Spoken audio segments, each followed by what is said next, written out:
broke again. I don't know why. Why did it break? Why did it break? Rip in peace, Mr. Stream. We're back. We are back, Candy Bird. All right. But unfortunately, it's a new stream, so yeah, it's gonna be a little bit. Man, that sucks. It sucks that we have to cut the stream into like basically two, because people are gonna watch that stream or the first one and be like, "Yay, DX2 watch along," or I like to believe they'd say "Yay." I don't know. If they say "Boo," it's okay. But yeah, and then it's just gonna get to the end, and they're like, "Where's the watch along at?" So I think I'm gonna have to follow Glade's advice and just call it like, just call it talking with Wolf or Michael or whatever, because that's all I did. That's all I did. I just talked. But let's see. Damn, this sucks. Hey, Glade, welcome back. And yeah, I think I will take your advice and just call the other stream Talking with Wolf, because that's all I did. I did no watch along, despite the fact that it was called watch along. But yeah, I'll have to fix that when the time comes. I'm just trying to figure out like a good layout for showing myself when I'm watching. Or you know what? Fuck it. Fuck it. Because I was gonna just sit on the couch right here. Yeah, there's a couch in here for some reason. It actually turned into like a bed, which is pretty radical. But I'm just gonna watch it while sitting at the desk, because this is taking too long, and I have no patience anymore. So we're gonna we're gonna watch it here on this big TV screen. It's playing. Stop it! Don't play. Okay. All right, there we go. Are you using OBS? No, I'm using my tablet. So yeah, not the best way to stream. I kind of want to get like I don't know, maybe like an actual webcam or something. But I don't know. I honestly don't know what happened. That's never happened. Like the whole gray screen thing, that's never happened. So maybe it's just a weird YouTube quirk. Maybe my tablet's just dying on me, which it actually isn't. It's been serving me well. We are here now, and we are going to watch this awful short film I worked on.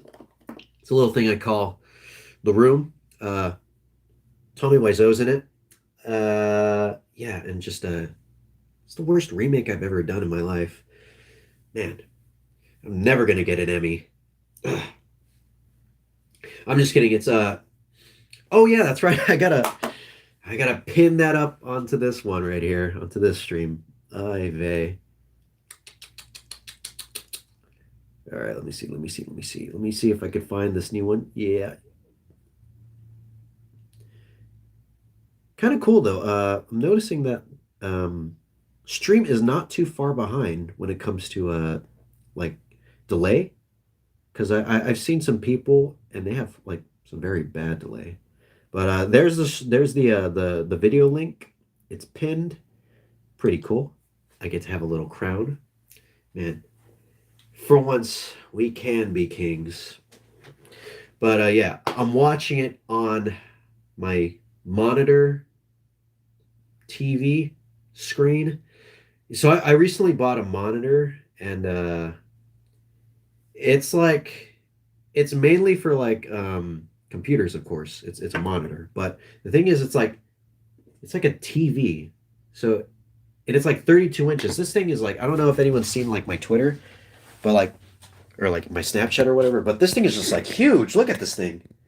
Look at that. That's my keyboard. It's like gigantic, and it's like a smart monitor, so it has like, you know, functions similar to like a TV that you would probably see like on Samsung's own smart TVs. And I kind of like it for that. It's 4K. I got it because I knew like, oh, I kind of okay. We'll get into that after the watch along, because right now we're already 5 minutes in and we haven't watched anything. So okay, so I'll give you guys a countdown of when we start watching this right now. Okay. Uh, gonna just put the my earbuds in. I think. Let me see if they're connected. They're not connected. Let me connect my earbuds really quick. So much going on. So much broke. First the stream machine broke, and now the earbuds machine broke. What's next? What's next? Tell me, McDonald's meme man, what's next? Connect. Let's look at chat while my earbuds connect. So how do I watch the video at the same time as the stream? I'm on mobile. Oh shit. Well, I guess you could watch back this part of the stream and just pretend that it's live. But I guess for now you could enjoy my sick, nasty commentary that I'm gonna just drop on this. I'm gonna talk over the entire short film most likely, because I don't know. I know I'm sorry, Glade. I'm super sorry, but I think there's a way actually. Do you have? Oh, I could put people in timeout. I don't want to put Glade in timeout. Though. No way. Do you have like a Samsung phone? Because I think you can open up two like different instances of YouTube, the YouTube app, and just like cut them down the middle and just like watch them side by side. Or you could do I don't know if you could do it, but you could do like you have the YouTube app and then you open up the browser app, the browser of your choice, and then just watch through that screen the YouTube video or the short film, and you have the live stream in the YouTube app. Okay. Yeah. Okay. All right. Well, if worse comes to worse, you could just watch it, not live, which is cool. It's cool. It's fine. VODs are okay. Oh no, you don't have to go out of your way. I mean, if it's gonna make everything hard for you, it's fine. But okay, my earbuds are connected. Is everybody on the video? Because we will be starting soon. Okay, I've never done this before. I've only seen Corone do it, and yeah, I can see how hard it is. Imagine Wolf not wearing a beanie. Right. Don't have to imagine anymore, my friend. Your wish has been granted. And for that, I don't think I will be wearing this the entire stream. No, I'm just kidding. I'm gonna wear it. I like wearing beanies. Hair reveal. You have a top of your head? Oh my god. Before well right, I know. Imagine if I took off my beanie and it's just like I look like those who are those people that have like they're like I don't know, they're like religious people and they have like they're bald right here, but they still have hair like right here. So I reveal myself in this stream that I'm that. It's like, yes, that's me. I am indeed a Catholic. But yeah, I just like to wear it because it keeps my hair down. I wore beanies a lot back in high school and also college. I think I still did. It didn't work. Oh my God. But yeah, I wore beanies like pretty much every day of high school from junior year onward and college basically. Um, for like junior and senior, I kind of wore it because I thought I looked cool, and I did kind of look cool. I had like the brimmed beanie, which was very unique and was definitely very stylish, I guess you could say. Yes, Glade actually went to high school with me, and we are high school buddies, and we're still buddies, of course.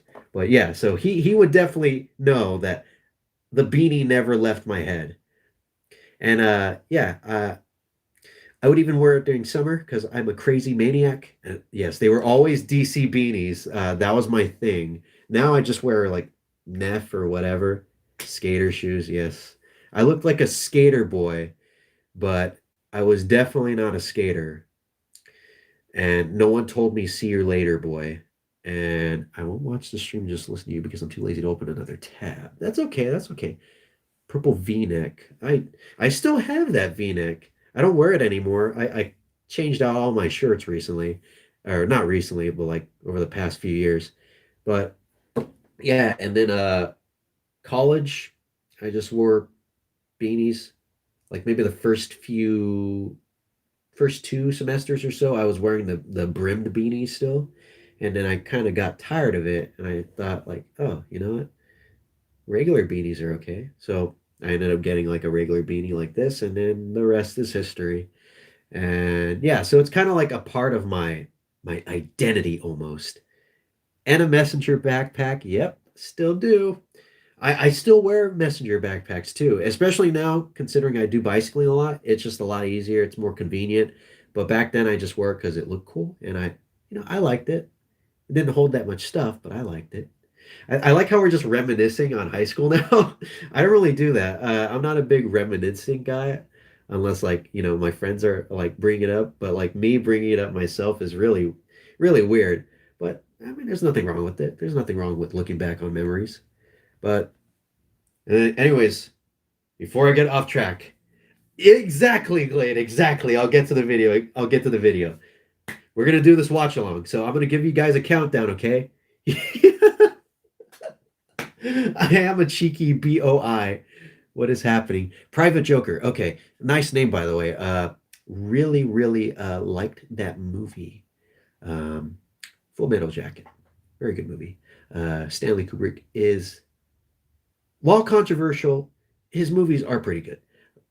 But anyways, what we are doing is we are doing a watch along for a short film I made. Me and my friends made 2 years back called Dx2 Shin Megami Tensei Liberator Origins, a short film. There should be a message pinned up there that has the link to it. So if you want to watch along with us, uh, please do. I'm going to commentate over it and just talk about dumb stuff or whatever I want to talk about. But yeah, so we're gonna start that soon, but I was just kind of waiting for everybody to like get onto their webpage to watch it, so that way I don't start immediately and everyone's like, ah! So yeah, I'm gonna give a countdown right now. So if everyone's ready, we can do this. Maybe we will actually watch it. Maybe in the next 5 years. Just go to Japan, you idiot, the short film. Oh, did you actually watch it, dude? X-Lies? All right, here we go. Here we go. All right, no more tangents. We're gonna start. So I'm gonna give a countdown of 20 seconds. Okay, countdown starting. 20, 19, 18, 17, 16, 15, 14, 12, 11, 10, 9, 8, 7, 6, 5, 4, 3, 2, 1, start. All right, all right. Let me turn down the volume a bit so I don't have to listen to. I know, right? All right.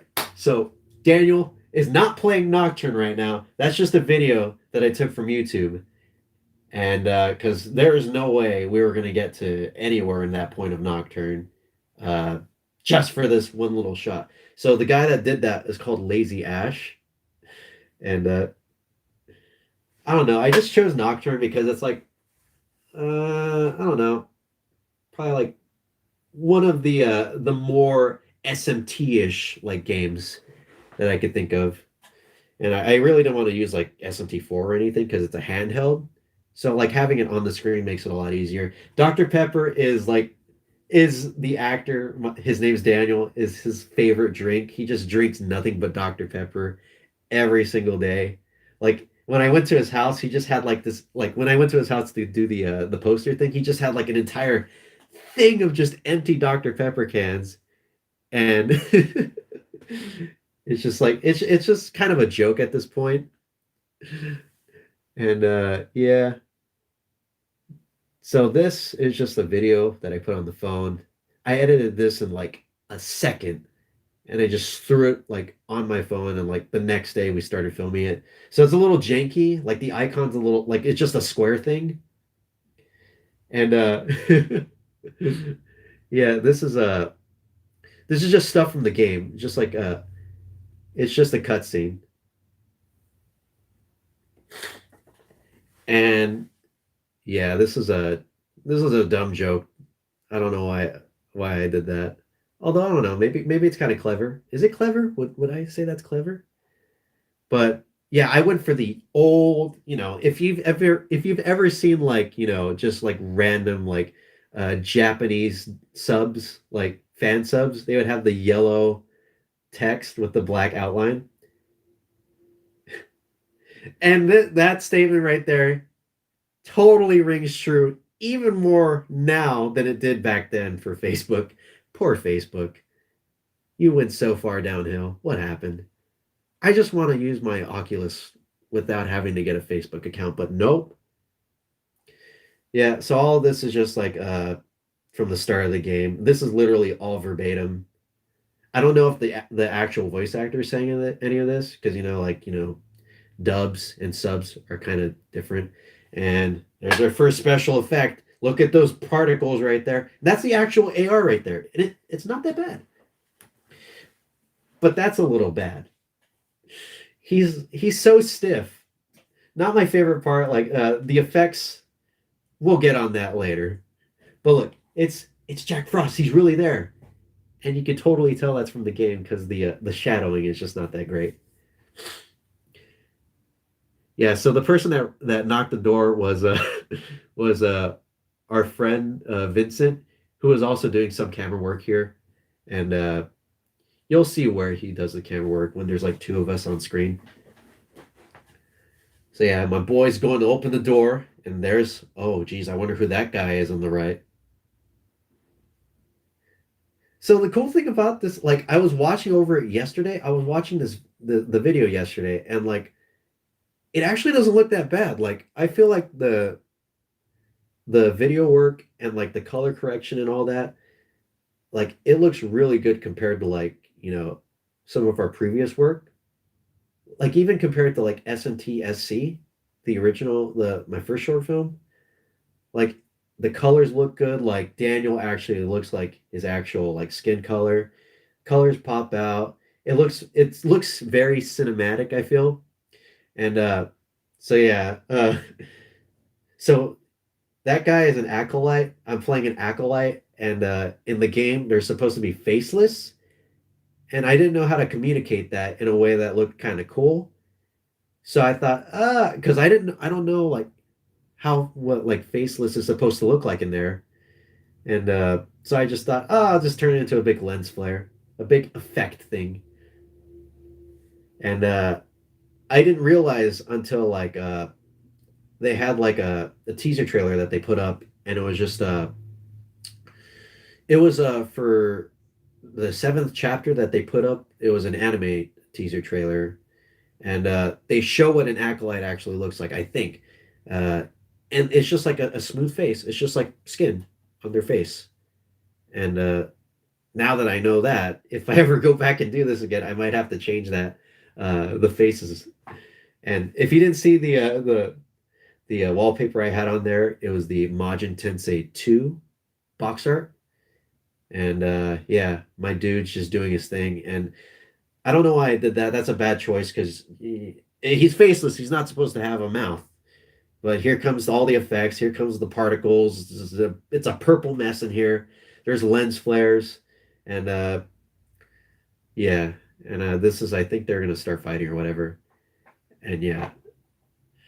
I should probably preface this by saying, that's kind of funny, actually. I should preface this by saying, these effects were done with almost no time. I think I only had like three 3 days or something. But for what I could do in just like a short time span, it doesn't look that bad, honestly. That part, okay, all right. That part when he moves, that took so damn long. That took forever. Like, because I had to mask every single frame of Jack Frost right there. And my God, it was just like, it took me like 5 hours to do, like three or so, three, five, four. It took me a long time. I was doing that like all night just to mask that little part right there. And God, never again. And I was using a horrible computer at that time, and look at me just like falling down. I wanted to run into that trash can really bad. That would have been hilarious. Right now, I think we had Nefty or one of our friends named Nefty filming that part. We didn't have Vincent there. He was busy at work or something. But yeah. Man, next time I'm going to use a green screen. Next time. Get up, Daniel. All right, so we're going to get to the part where we figure out why I can't really do a proper sequel. But yeah, those effects, they're okay. They're okay. If I ever get a chance to like redo that, I might like because I just use like static images just for those effects. Also, this is my phone because at the time Daniel had I I don't know if it was he had an iPhone, I think, an iPhone X, and I kind of wanted something with a sleeker design, and I just felt like my phone was probably better suited because it's just like a black slab, very neutral, you know. So I was just like, we'll just use that, and I didn't really want any like Apple Apple branding in there. So I was just like, just use my phone. It looks okay, and like if he dropped it, it'd be okay because it's mine. I'd rather him drop my phone instead of him drop his phone on accident. But yeah, so at the end, he's supposed to go to Japan. So yeah, and that's it. That's it. I really like. It still holds up. It still holds up really well. And the credits, yeah, Lazy Ash right there. Thank you, Lazy Ash, if you're somehow watching this video. All right, and that's the end of the short film. I know that was 8 minutes of stuff right there. And let me take off the earbuds. Bam. Can you put on the wide brimmed black hat in the background for the breakdown after the watch? You know what? Why not? Why not? There's like two. This one. This one. Oh, this one's pretty wide actually. Maybe or this one. This one looks cool. I look like a cowboy. Ugh, man, aren't you lucky you're getting all this interaction glade? You don't gotta pay anybody. You don't gotta send any super chats. Like me, I'm a total simp right now, but we'll get on that later. All right, here we go. Yeah, yeah.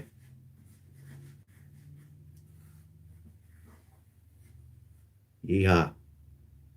Well, hello there, little missy. How are you doing today? I'm gonna go round up some cowpoke right now as soon as I finish this good old fashioned short film analysis. Anyways, yeah. All right, I'm gonna wear this. I'm gonna wear this the whole stream. It's actually pretty comfortable. If I ever had a chance to go back and just start life all over again, I'd be a cowboy. How do I like without glasses on? Ooh, I look handsome. Glassesless. All right, I can't. All right, never mind. I can't see the chat now. I'm gonna have to look like a dorky cowboy. So try and take me seriously as I talk about the short film.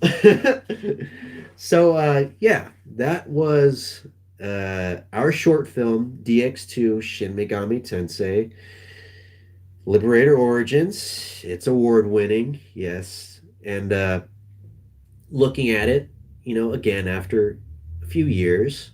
I mean, I looked at it yesterday, but looking at it again on a wider, bigger screen, it definitely it it has that quality to it. Like it does look good. I will say that, but like the camera quality, like man, I need to get a new camera.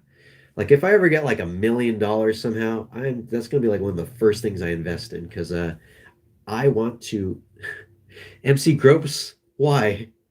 Don't think about it like that. Don't think about it like that. Don't think about me like that. Oh man, is someone gonna draw like R34 of me in this cowboy hat? I actually do look pretty good. I do look rather handsome, especially without my glasses. Hello there, little missy. But yeah, it has that. It definitely has that indie feel that I forgot who was talking about it, but it's got like I don't know what it is, but it feels very homemade, which I kind of like.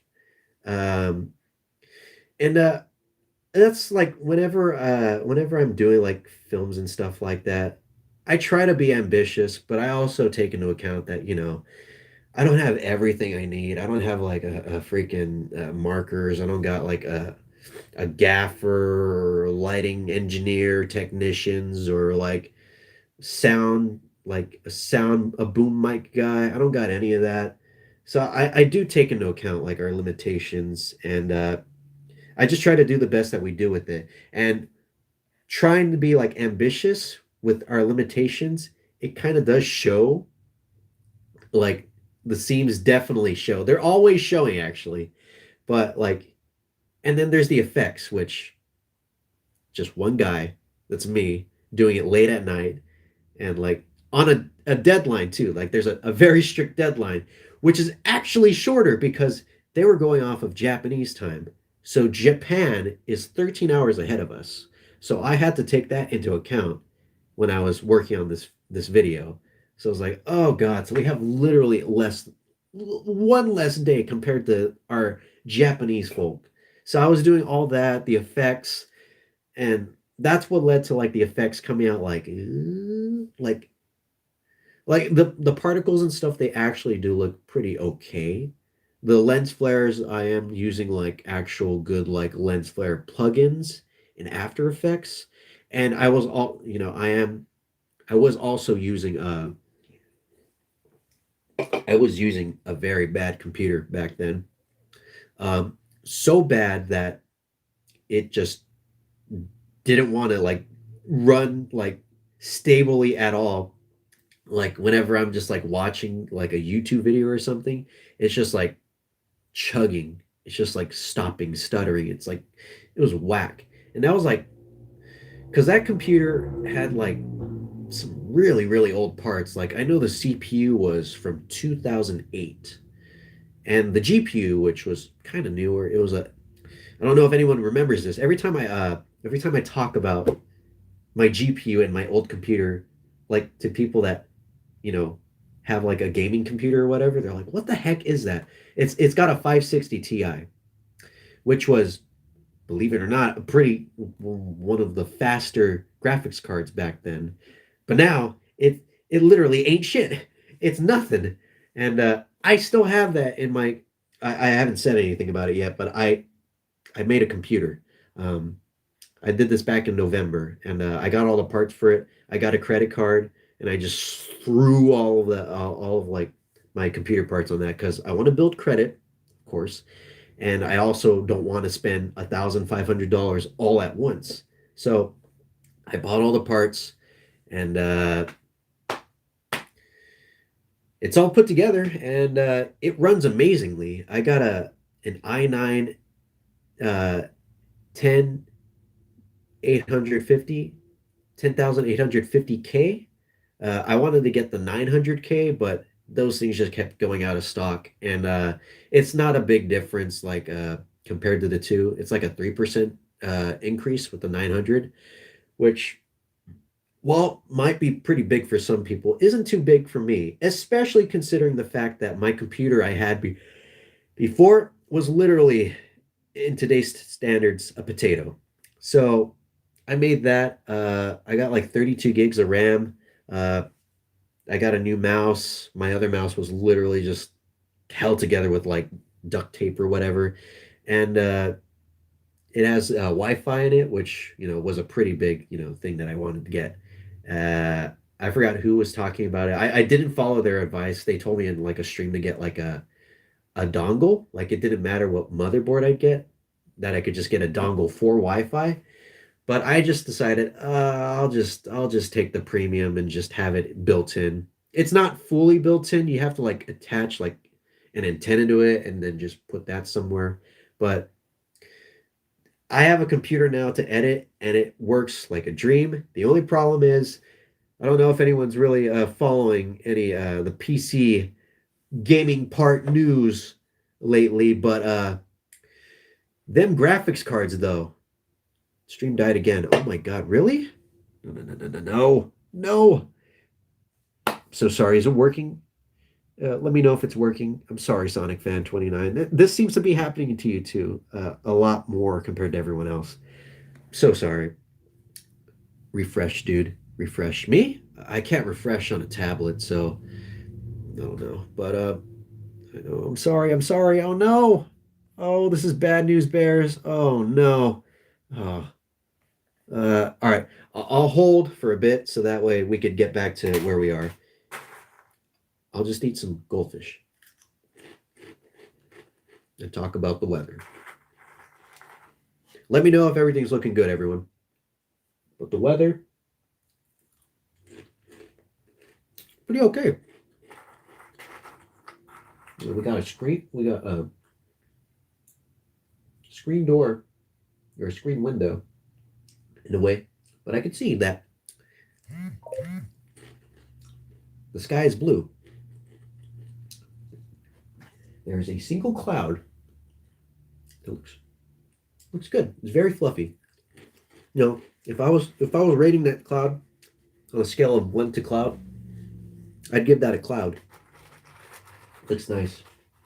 Oh, there's a fence right there. Although that doesn't really count as weather, right? Yeah, it's looking very fancy right now outside.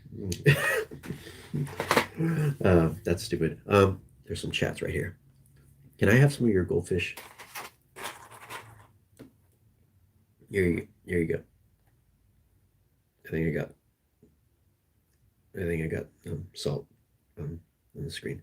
Uh-oh. Check your Discord. What did you do? Glade, what did you send me? All right, hold on, everyone. I'm going to check my Discord really quick. I feel like, oh, shoot, I'm not even logged in.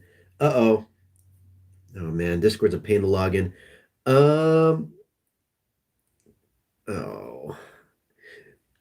Yeah, I got that two-factor login because you can never be too safe, as people have seen from 627915. 627915. There we go. As people have seen in my Funimation video, trying to be a little bit more safe because, man, don't want that to happen again.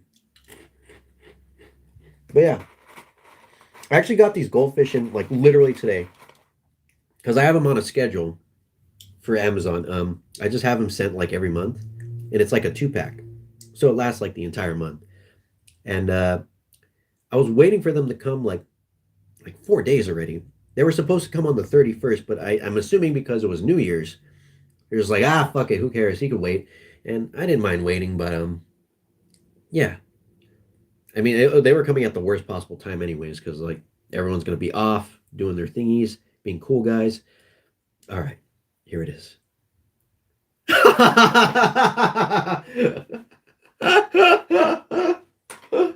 Are you memeing me, dude?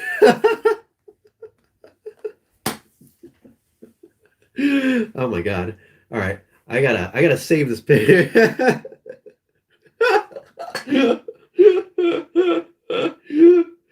Oh god. Oh my god. All right. How do I show this to everyone? Or maybe I should just leave it up to everyone's imagination. Or I'll put it on the Twitter. I'll put it on the Twitter, okay? Is that cool, Clay? Or you yeah, I'll put it on my Twitter account. And I'll at you. Cause thanks for simping.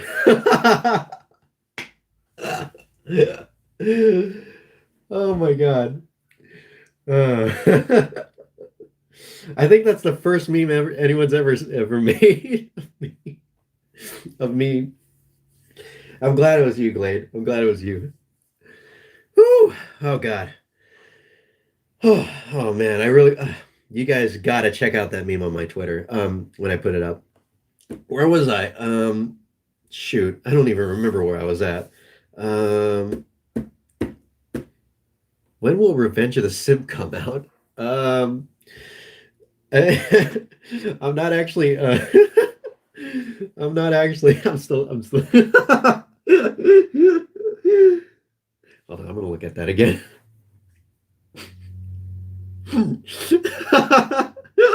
That's like the perfect screenshot right there. Oh god. She's like, yeah. Yeah.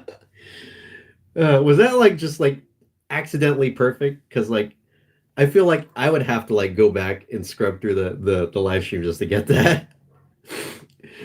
But sorry about that, Sonic fan. Revenge of the Simp. Uh, I'm not planning. Sorry. Whew, I'm. I know I'm out here dying. I'm dying of laughter. I'm gonna be like that one guy in Britain that died from like laughing at a TV show. Have you guys read about that? I guess like he was watching a TV show so funny that he literally just died. People are saying it was like a medical condition, but like that's like how the story goes. Everyone's just like, yeah, he died from laughing at that show. So everyone's just like, maybe we should make this show like a danger to society. But yeah, and then his wife was just like, I'm happy he died doing what he loved in being in his happy place or whatever.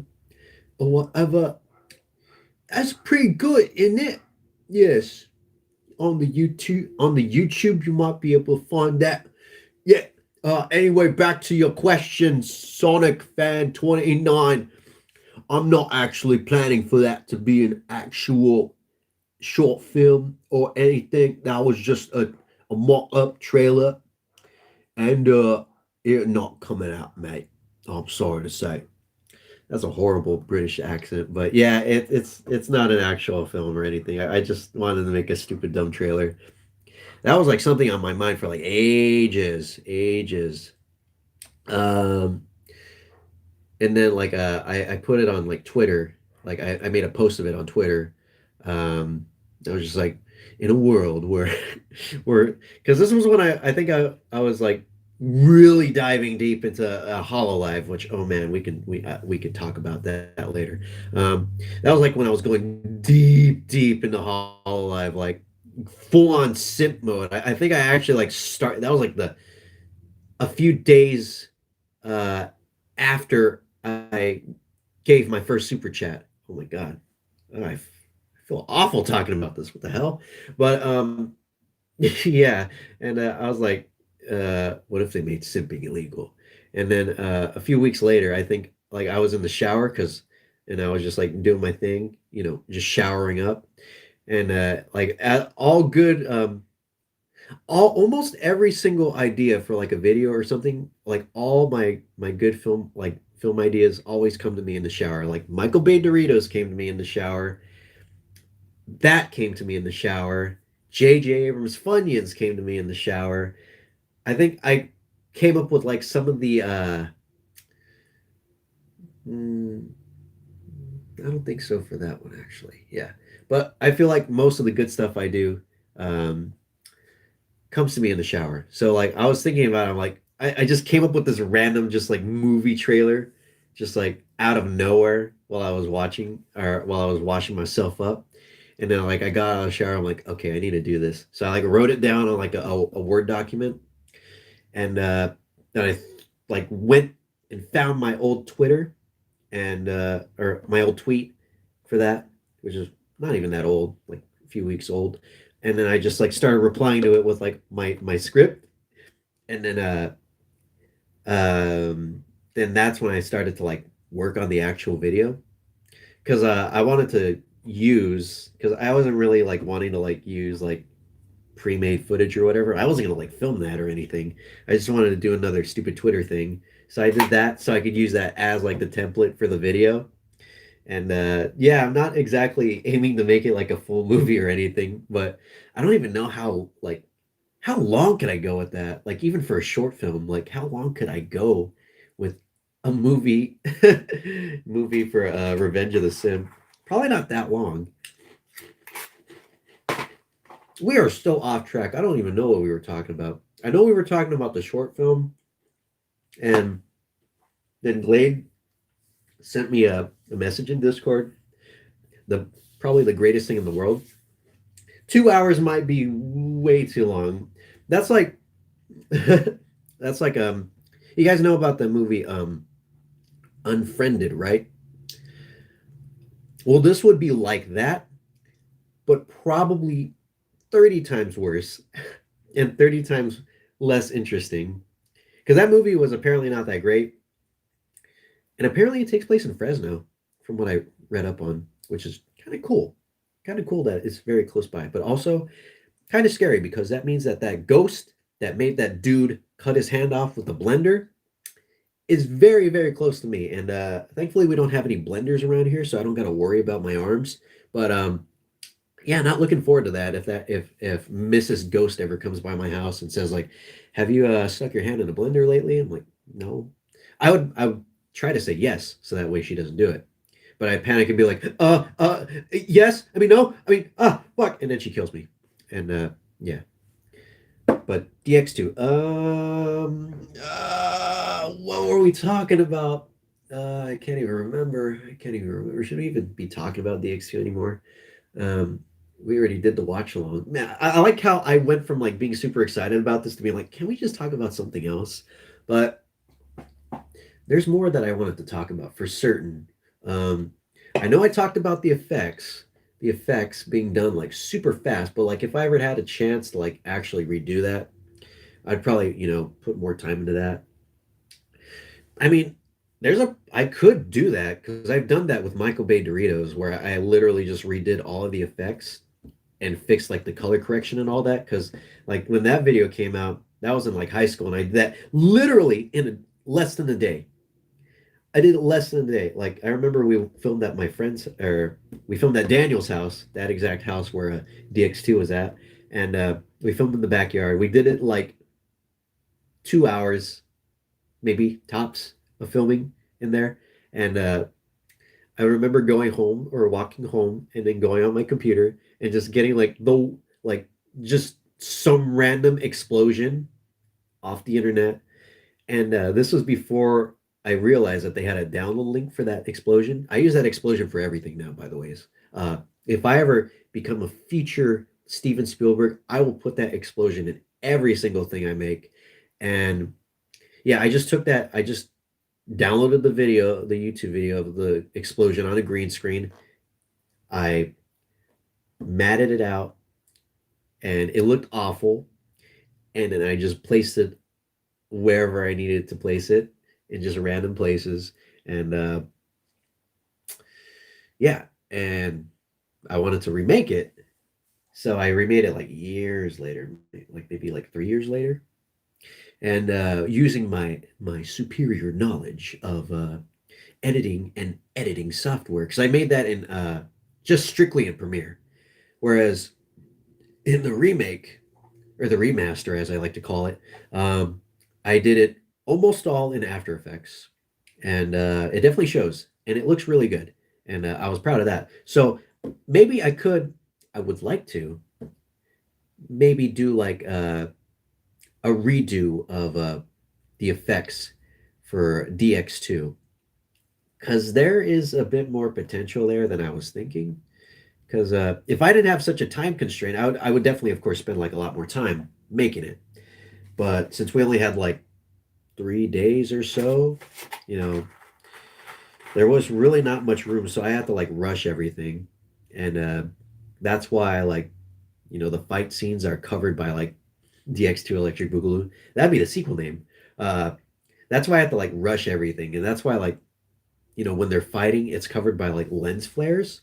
Because I realized, after watching like J.J. Abrams movies, I realized if I want to do like a super awesome, like just like a fight scene and make it look cool, I should probably add like a lens flare. So that way, and just make like everything super like shaky. So that way you can't tell what's going on. And you could just assume that it's like, very tense and very well choreographed when in reality, it's not. Not to say his movies are bad. He's definitely an inspiration. Super 8, awesome movie. Everyone says it's only good for the train scene, but I digress. Onto new, onto more stuff about DX2. Um, a sequel, maybe. But I don't know. Because at the end, he says, like, oh, I got to go to Akihabara and I can't go to Japan. I can't do it. Especially now when the US is basically barred off from playing with anybody because reasons. I don't have to say what reasons, but I'll say it anyways. Coronavirus. So yeah, we can't go to Japan as much as I'd like to, and I actually have been saving up for a trip to go to Japan, and I don't know, I don't know. I'd love to go there. Uh, it's one of my. It's definitely the first place I'd like to go, but I want to make sure that I learn at least enough Japanese to get me by. Like I don't need to learn. I don't need to know the full language. I don't need to be like, oh, konnichiwa, tasukede or something. Um, I just want to know like enough to be like konnichiwa. I'd like this, please. Thank you, arigato.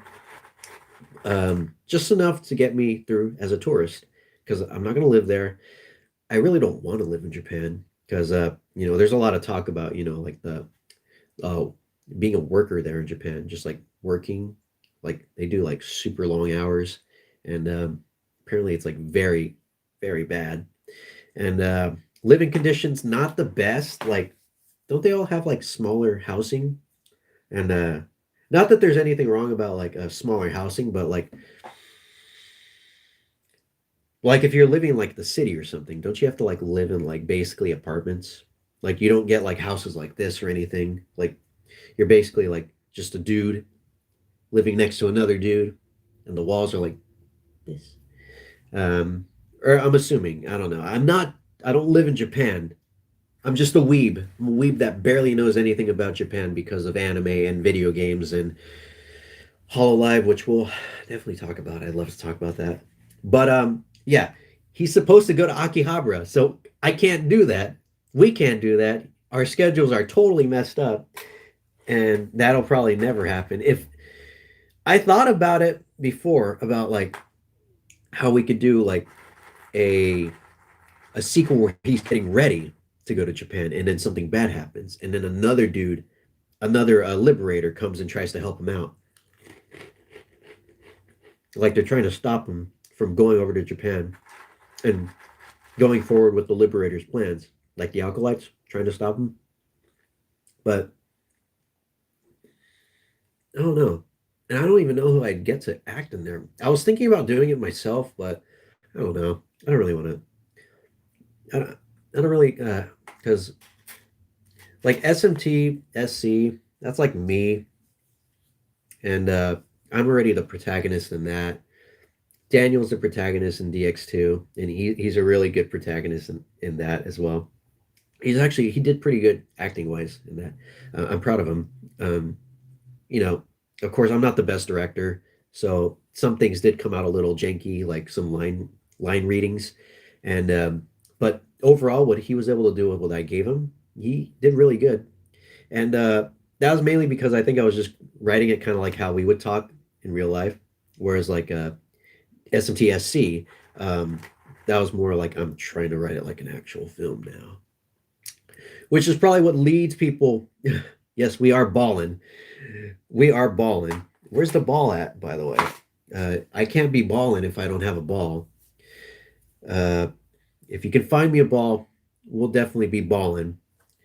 But yeah, I don't want. I wouldn't want to be a main character because like being the enemy in that was like fun because I'm never the antagonist in anything. So being able to be the guy that's just like, oh, that was cool. And you couldn't see my face either, so you could just assume it's anybody until you see the credits and you're just like, oh, it's that fucker again. Isn't he like in every one of his videos or whatever? And the reason I do that is because like it's just easier. It's more convenient. Like I wouldn't mind getting someone to be in SMT SC, but the fact that I'd have to pay them, or I mean, I'd love to pay them, but I can't, especially back then because times were definitely tough back then. Even with the oh, did you see my neck move like this? Wow, that looked cool. I should wear these hats more often. I'll have to ask my stepdad about this. But yeah, times were a little bit tough monetary wise, It's not like I was poor or anything. I was fine. I was okay. I was mostly well off, but like I can't afford to like pay people to act in my videos or anything. I'm pretty sure they wouldn't want to act in my videos. It was more just like a passion project, you know, just doing it all on my own, trying to get it out there. And I wanted to do a short film of SMT for a while because, I see like Fallout. I see like Resident Evil and Silent Hill and all these like Call of Duty, maybe, I don't know, all these franchises getting like fan films and stuff. But I don't really see like any of that happening for like SMT until like when I did it. Like, I'm not saying like I'm a pioneer or anything. I'm not. I'm just a dude wearing a cowboy hat. Which, do pioneers wear cowboy hats? What's a pioneer? I only know about the brand Pioneer. But yeah, so I really wanted to do that. Like, I wasn't seeing any fan short films or anything coming out. Like, yeah, they do have the movies and like, but the thing about that is that like in terms of like movie stuff, SMT is like as dry as like your skin after you take a really hot shower. Like, there's nothing. There's like there's Tokyo Revelations, which is apparently two OVAs, so it's not even actually a film. It's just two OVAs put together. And then we got the Persona movies, which, there's Persona 3, there's four of them.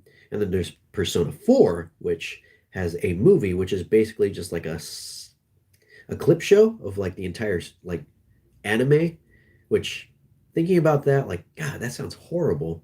It reminds me of like Gurren Lagann movies, which apparently were actually really good, but trying to shove like a 20 episode or whatever thing into like an hour sounds like a bad idea. But other than that, nothing. Are they still on YouTube? Because the only place I know where you could actually watch them legal, I should say. Um, are they still legal? Are they legally on YouTube?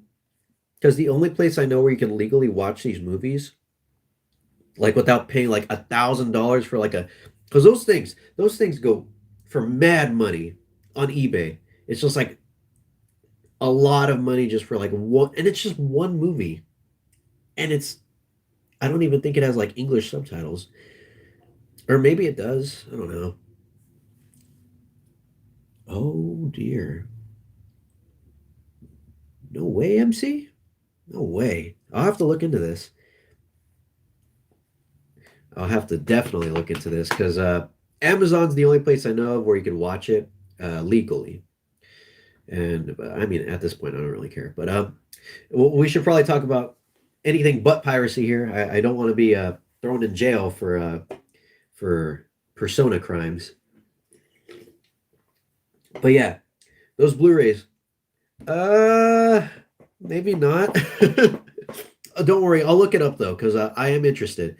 Um, but yeah, if you go on eBay, you'll see like, damn, those movies go for crazy money. And then they had the English release, Aniplex, where they're just like, let's put these movies out on Blu-ray in America, and it's just like, oh my God, they're like $100. What? Or it's like, I don't know. Anime goes for crazy money. Like, I don't know why. It's just like I go to like FYE and I see like a Blu-ray for like the girl who leapt through time, and it's like $50. I'm like, is this even worth it? Is this really worth it? I can just watch this like, I don't know, at the theater or something when they put it out there, if they ever do. Or I could steal it, but I wouldn't do that. Of course, I would never do that at all. Not at all. I just got something in my eye. Ow. I just keep winking about whenever I talk about how I'm not going to steal something. Ah, I would never do that. Ah. Anyways, we're already done talking about Dx2. Let's just talk about dumb stuff now. What do I want to talk about the most? Um, Hololive. Our wolf is honest. I try to be. I'm trying to be, but honesty is, a very, very important trait in a person. Like, if you're not talking through your heart what you want to talk about, if you're going behind a mask every day without saying your true feelings about what you want to do or what you usually do or lying and all that, that's not a good way to do it. But again, I would never pirate anything. Ow, fuck. Ah, sorry. Ow, dang it. Sorry. I would never pirate. Ugh. Anyways, let's talk about Hololive. Hololive is all right. So I'm a simp. All right, I'm just put that out there. I'm a simp.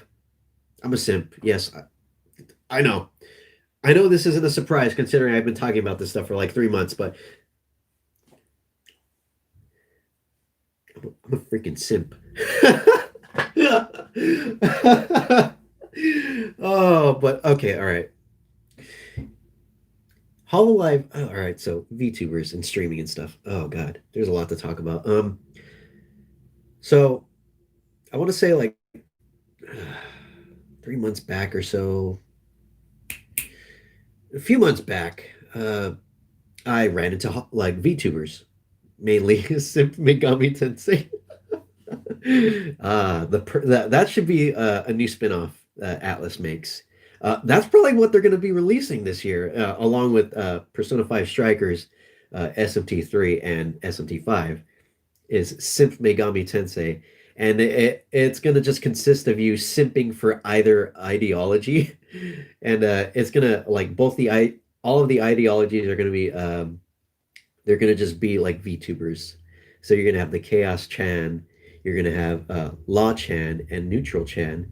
And you have to, in order to go down their specific routes, you have to watch all of their live streams and you can't miss any. And you also have to donate at least 50,000 Maka every month to them. But enough about that. Yeah, I've been really, I am deep into the VTuber slash Hololive pit of despair. Or I like to call it the Hololive Pecco hole. And if any of you guys have seen any of um, any of their VTubers, you might understand that reference. It's not too obscure, but yeah, that's like literally all I've been watching, like weeks on end. Like if I'm gonna be watching something on YouTube or whatever, like any sort of entertainment, it's gonna be a VTuber. Mostly Korone. I love Korone Inugami. She is so. Just let me gush for a second, please. All right, just bear with me, okay? Just just grin and bear with me, okay? She is so cute. Everything she, even though she's an insane psychopath, she is so adorable. Like the way she talks, the way she laughs, it's just, and she's really good at games too. So it's a win-win for everybody. And the way she interacts with her audience too is really cool. And the whole Yubi Yubi thing. She's definitely. I know I thought about it. Like, who's my favorite VTuber? And I think I finally figured it out. I think it's probably her. She's not the first one that like. She's not really the. Yeah, I know. You can. Everyone, please get all your simp hatred out right now. But I know. But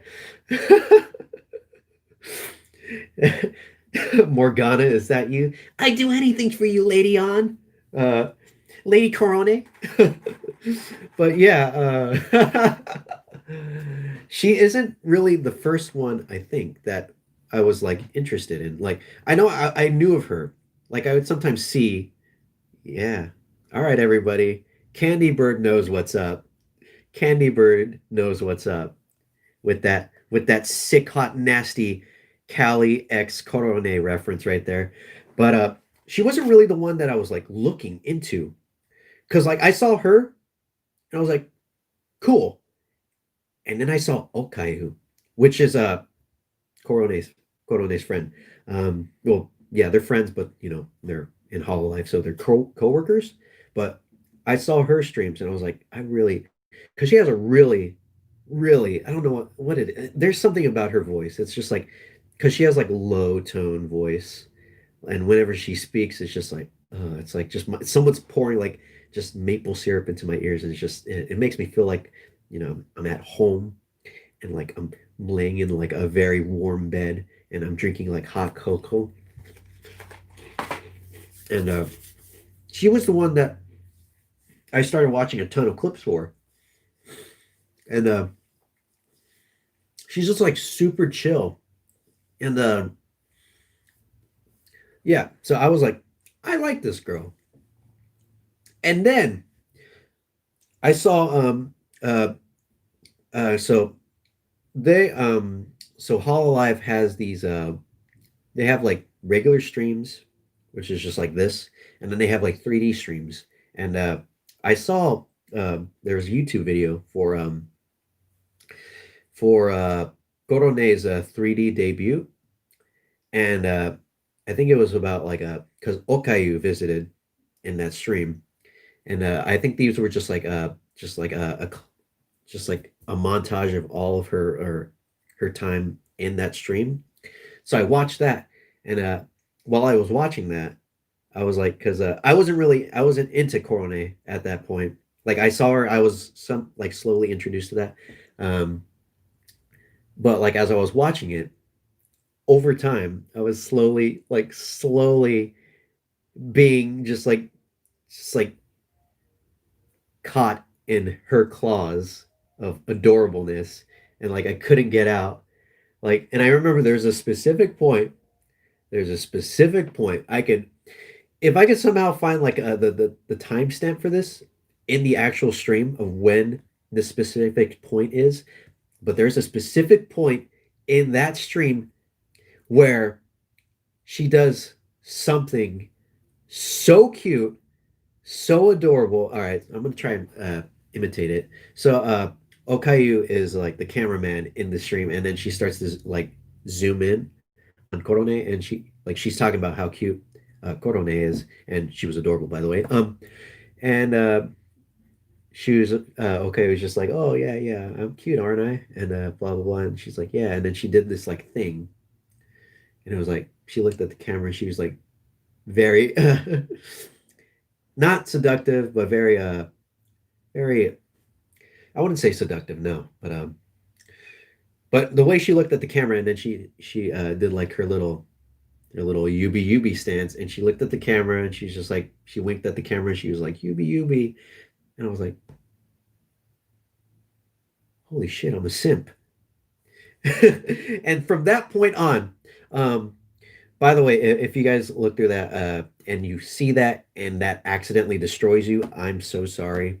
If you become a simp like I did because of that moment, direct all of your blame towards me. I'm so sorry. But from that point on, I fell into the rabbit hole. And like everyone else did, VTubers are incredibly, they're just like humongous right now. It's crazy. And that's probably why I was able to like discover them. And yeah, so from that point, I started like watching more clips, uh, started following, subscribing, and oh my God, why am I divulging all this information? I feel like a maniac just talking about like how they're planning to like murder somebody. And and so yeah, so now here I am, and I've actually started like I also started to like watch the streams and stuff. And unfortunately, since most of Hololive is Japanese, their streams are held in Japan time. So whenever they hold something at like 9 p.m. Uh, in their time, that translates to like 5 a.m. here in America, or in the East Coast, or the West Coast, I mean. So thankfully, I haven't said anything about this yet, but right now, I'm currently not working right now, and I didn't get fired or anything. Although maybe after, if like my general manager somehow finds this video, I'm pretty sure they might fire me for being such a horrible simp. But I'm not fired. It's just about 3 weeks back, or 4 weeks actually, starting today. 4 weeks back, uh, I was called on my off day. I thought they were calling me to like come in, but like they left a voicemail, and they were just like, "Hey, you need to call back immediately, please." And I was like, "Shit, did I get? What did I do? Did I? Is it because I said the F word accidentally?" Because Never mind. Um, they don't like the GM doesn't really like when we swear. But yeah, so I was just like, "Ooh, okay, so I called them and they're just like, yeah, you might have been in contact with someone with coronavirus, one of your coworkers, because they tested positive and you were working that day. And I was like, "Wha-" So I was on self quarantine for 2 weeks after that day. That was like that was the 14th of December. That's when my quarantining started. And so until the 28th, so I was on self quarantine for 2 weeks. And so I wasn't working that week. But I think they had they probably felt sorry for me or something because I guess I was scheduled for that week, that specific week that they told me to take to either do 2 weeks off or take a test, and I decided I'll just take the 2 weeks off, and I did that, and I guess they took mercy on me, and they ended up just counting the hours that I was supposed to work that week, and they just paid me for that as well, and I ended up just getting paid. I got like the fattest check in the world. That was like the second biggest check I ever got uh, working there at all, and like that was for like 3 days or 4 days I didn't even work. So like, yeah, all right. But yeah, I was quarantining for 2 weeks, and I was actually taking it very seriously. Because my stepdad, he's not weak or frail or anything, but he can get sick easily. So I was trying to be very careful about what I was doing and what I was touching. So whenever I would touch or need to touch anything, I would wear gloves, I would wear a mask. Like whenever I wouldn't even go in the kitchen, I would wait for them to leave and like go to sleep or whatever. Then that's when I would go in the kitchen. So I was basically starving for like a long part of the days. And then like at the end of the day, like near like 9 or 8 p.m., that's when I would go in the kitchen and make something and finally eat. Because I didn't want to I was definitely certain I didn't have the coronavirus, but I just wanted to make sure. I don't want to put anyone in danger. And also, this was when Christmas was happening and New Year's. So I had two holidays that got screwed over because of this. And so Christmas, uh, God, I had to stay in this room, the computer room, and thankfully, I had things to do. I was working on Revenge of the Simp, obviously, and some other stuff as well. But I didn't get to because we every year, me and my dad's side of my family, we uh exactly exactly white noise LeBlanc. It's better to be safe than sorry. I don't want to get anyone sick, and like I couldn't go hang out with my dad's side of my family because I really love to hang out with them on Christmas because we always have like these get-togethers, and I couldn't go. I really wanted to go. Some of my cousins and stuff that were out of state were coming by, and I just couldn't see them. I just couldn't see them, and I felt so bad. And damn, it's all right though. It's all right. There's always next year, and there's a lot of other holidays that we can look forward to as well, like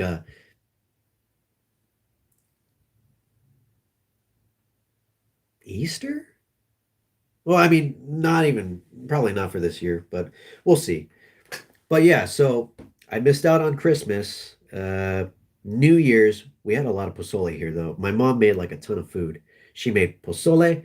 It was really good, and she made beans and tamales. It was awesome. It was so good, so good. So like not being able to go, it was, kind of made okay by all the good food and stuff. Man, I totally missed the pozole though. But whatever. And then New Year's, so New Year's happened. All right, let me look at the calendar really quick because oh yeah, Discord. Glade, are you memeing in Discord again? So New Year's was on man, was New Year's really that not far away? It's the fourth. Oh my God. It felt like it's been like 5 years already. What's going on? But yeah, yeah. My brother hold on. Where am I? If it's the 4th today, where, the 14th? Was it the 14th? I don't even remember. Wait, no. Hold on a sec. What's happening? Oh yeah, it was the 14th that I sorry, it's just I was getting a little confused. Uh no, no, hold on. All right. Sorry, for New Year's. I was getting all right, so I was getting confused for New Year's and Christmas Day. But Christmas Day, Christmas Eve I was inside my room because my one of my stepsisters and her husband were over, and I don't know, I didn't want to get them sick. And then Christmas Day, uh my other stepsister and her husband and her kids were supposed to come over. Uh, they didn't. So I was in my room for no reason for the entire day. I mean, of course, I wasn't going to go out and interact with my family too much. Um, but yeah, so we were expecting them to come over as well as my brothers and my nephew, but they didn't come over. And then they were supposed to come over on Sunday, but my brothers didn't come over, but my stepsister came over. And of course, I mean, my stepsister and her kids and her husband, they came over. But of course, I didn't want to, risk it, especially for the kids. That's what I was most worried of. I was worried for my nephew and, my stepsister's kids, my nieces and nephews, I guess I should say. And so that's why I was staying in the room for them because, as much as I wanted to go out, say hello, just like, no, can't do it. I won't do this. No, no, Glade. No, no, no. But then my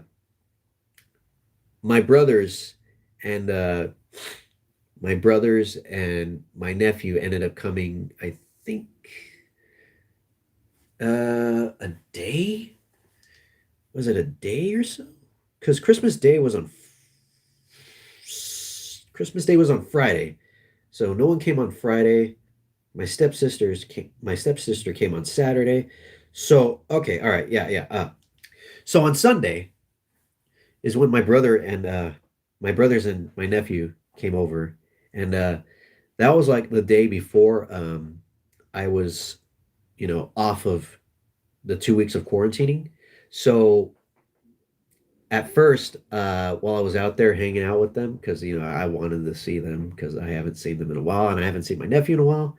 So I was out there and I was wearing my gloves, I was wearing my mask, and they're like, "Ah, you don't have to." I'm like, "I'd rather be safe." But then, like 30 minutes into doing that, I was like, "What am I doing? It's like a day before I'm okay. I most likely don't have this virus." So I just took off my gloves and my mask, and I was just like, "Fuck it, whatever. Who cares? Let's hang out." And it was tons of fun. My nephew got a drone, and it was super cool, right? So it's not like the big expensive fancy ones with 4K or anything. It's just a tiny little toy drone, and my brother was flying it for him, uh, and so we have like this wall in the backyard that you know you know keeps us from the other side of the street, which is actually goes into a major road. So while they were flying it, they he accidentally went over the wall because I guess it was like messing up or something. It I guess it's like $40, so I'm not expecting it to be like the best. And it was like messing up, and it wouldn't follow like his controllers inputs, and like it flew over the fence. And we saw it fly over. We're like, "Oh my god!" And then it landed because like this is a major road, so there's a lot of cars like flying through, like driving by, and so we thought that it flew into like the road, but thankfully it flew onto the sidewalk, so it was safe. But man, it was really close. And so my brother jumped over and he got it, and yeah, that was fun. I really enjoyed that day. That was good. That was really good. I had a lot of fun. And then the next day, I had to call in for jury duty. But man, that was something else. What were we talking about again? Oh yeah, I was simping. Simping. So yeah, I'm deep into the Hololive Pecco hole. Yeah, it's good. It's good. And I for a while I didn't really do like any donations or anything.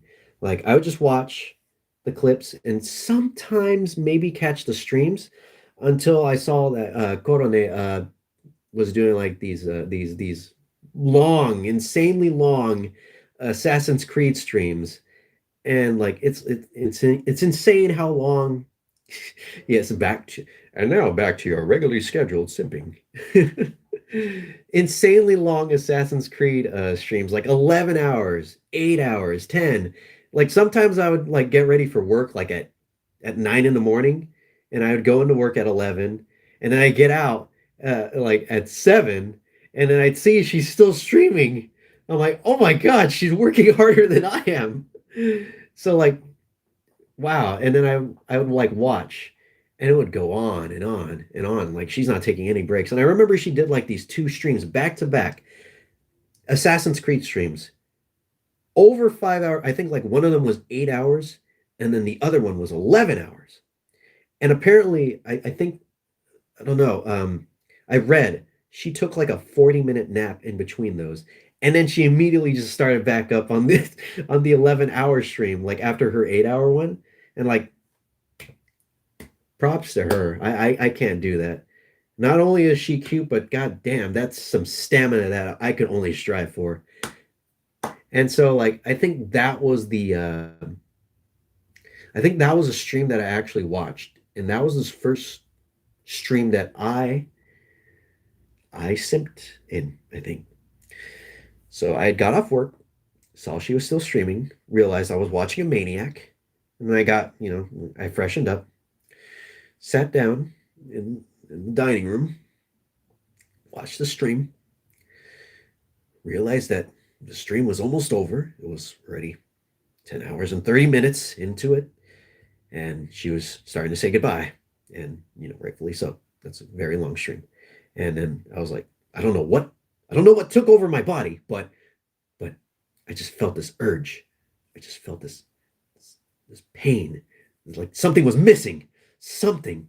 I don't know what it was. And I realized I saw my hand slowly move the mouse cursor on my tablet over to that little dollar sign icon. I like how everyone's leaving once I start talking about this. But over the dollar sign icon, I'm just like I click on it and I see the super chat button or the super chat thing. I'm like, oh fuck. So I ended up giving her $10. $10, a $10 super chat. And she didn't even see it. Even then, it was like I forgot what I wrote, but it was all in English, of course. And it was just like, I love your streams, I love you, you're so adorable, blah blah blah, something like that, something along those lines. And then she didn't see it, so I tried to take drastic measures, and I I got a membership, $5 a month, but yeah, she missed it. She missed the $10 donation. I was like, damn. So I was like, this is my second shot. Maybe she could say my name because that's all it really is, right? Especially for the Japanese YouTubers, because unless you're like watching someone who actually knows English, like Kiryu Koko or I guess Korone, she's starting to learn and she's actually doing really good. But unless you're like doing like like talking to like an English streamer, they're not going to really be able to say too much about your super chat. They'll probably say your name, which makes sense. If you because they like to do that. They like to say like, oh, thank you for the super chat, blah blah blah. And so this membership, she didn't see it either. This was at the end of the stream, so she was like pretty much just like ready to leave. Uh, I don't think she did. She said something about memberships, but she didn't say my name. So I don't know if that's like I think that's her like her her thing that she does. She doesn't say the members' names that like join, which is okay. There's a lot of members, but she does say the super chats. So she missed that, the $10 donation, And then she missed the $5 membership, maybe. So that was $15 for that one single stream. And I remember just sitting there like just disappointed in myself. Like I spent this money. I spent this money and I didn't even get noticed at all. Oh God. If she said my name, how would I feel? I would feel on top of the world. We'll get to that eventually. But that just starts my simping adventure. So from that day forward, I started like just not regularly scheduled, like not regularly scheduled simping, but like for like some of the streams I watch, I donate like $5. Nothing expensive. Um, because even if you know even if I don't get my name read, at least I'm kind of supporting like the people that are giving me this entertainment because like I watch. I'm not trying it just so I could get my name read. I'm watching it because I'm invested in these people because these are people. These are they are anime characters. Like they're fake. Like the character's fake, but the person behind it is real. And I know it's there's really VTubers are really weird because they're like Schrodinger's streamer because like they're real, but they're also not real at the same time because it's a character, but also it's a real person. So like, what do you classify that as? Because they have backstories. Yes, they're fake, but that's a really beautiful way to put it, MC. They're fake, but they have a beautiful soul. And that's what's really interesting because while they do have the backstory and while they do sometimes talk about it, some more than others, some less than others. There's some streamers that don't even, or some VTubers that just said, "Fuck it, whatever. It's just me now. I'm just streaming as an anime girl." And while that happens, there's also times and moments where you see the actual person's personality shine through, whether it's like they're not their personality because I feel like they're kind of one and the same because they're auditioning for a character that would probably fit them the most, like like Korone, for example. She's very shy, or she used to be very shy. Now she's totally different. She's like a psychopath, which I like. But they're very close to like their characters, but like sometimes you see that humanity like seep through like the anime girl avatar, and you're just like, wow, you know, I'm really invested. Like it's like streamers are. It's a really weird like relationship because especially if you have like a million like subscribers or whatever, like PewDiePie or something, where like you love your audience, but you're not like best friends with an audience. Like for me, like for you guys, I don't have that many like subscribers, so that's why I'm able to like talk with you guys like Candy Bird and MC Gropes, and Glade is actually my friend, so that might not count. But do you really have to do jury duty, stepbrother? Oh my God. Oh my God. But yeah, it's really weird because like you're not like you feel like you're friends with them, but you're not. Like I know I'm not friends with these people, especially the Japanese streamers. Like they can barely read anything I'm saying. But I don't know.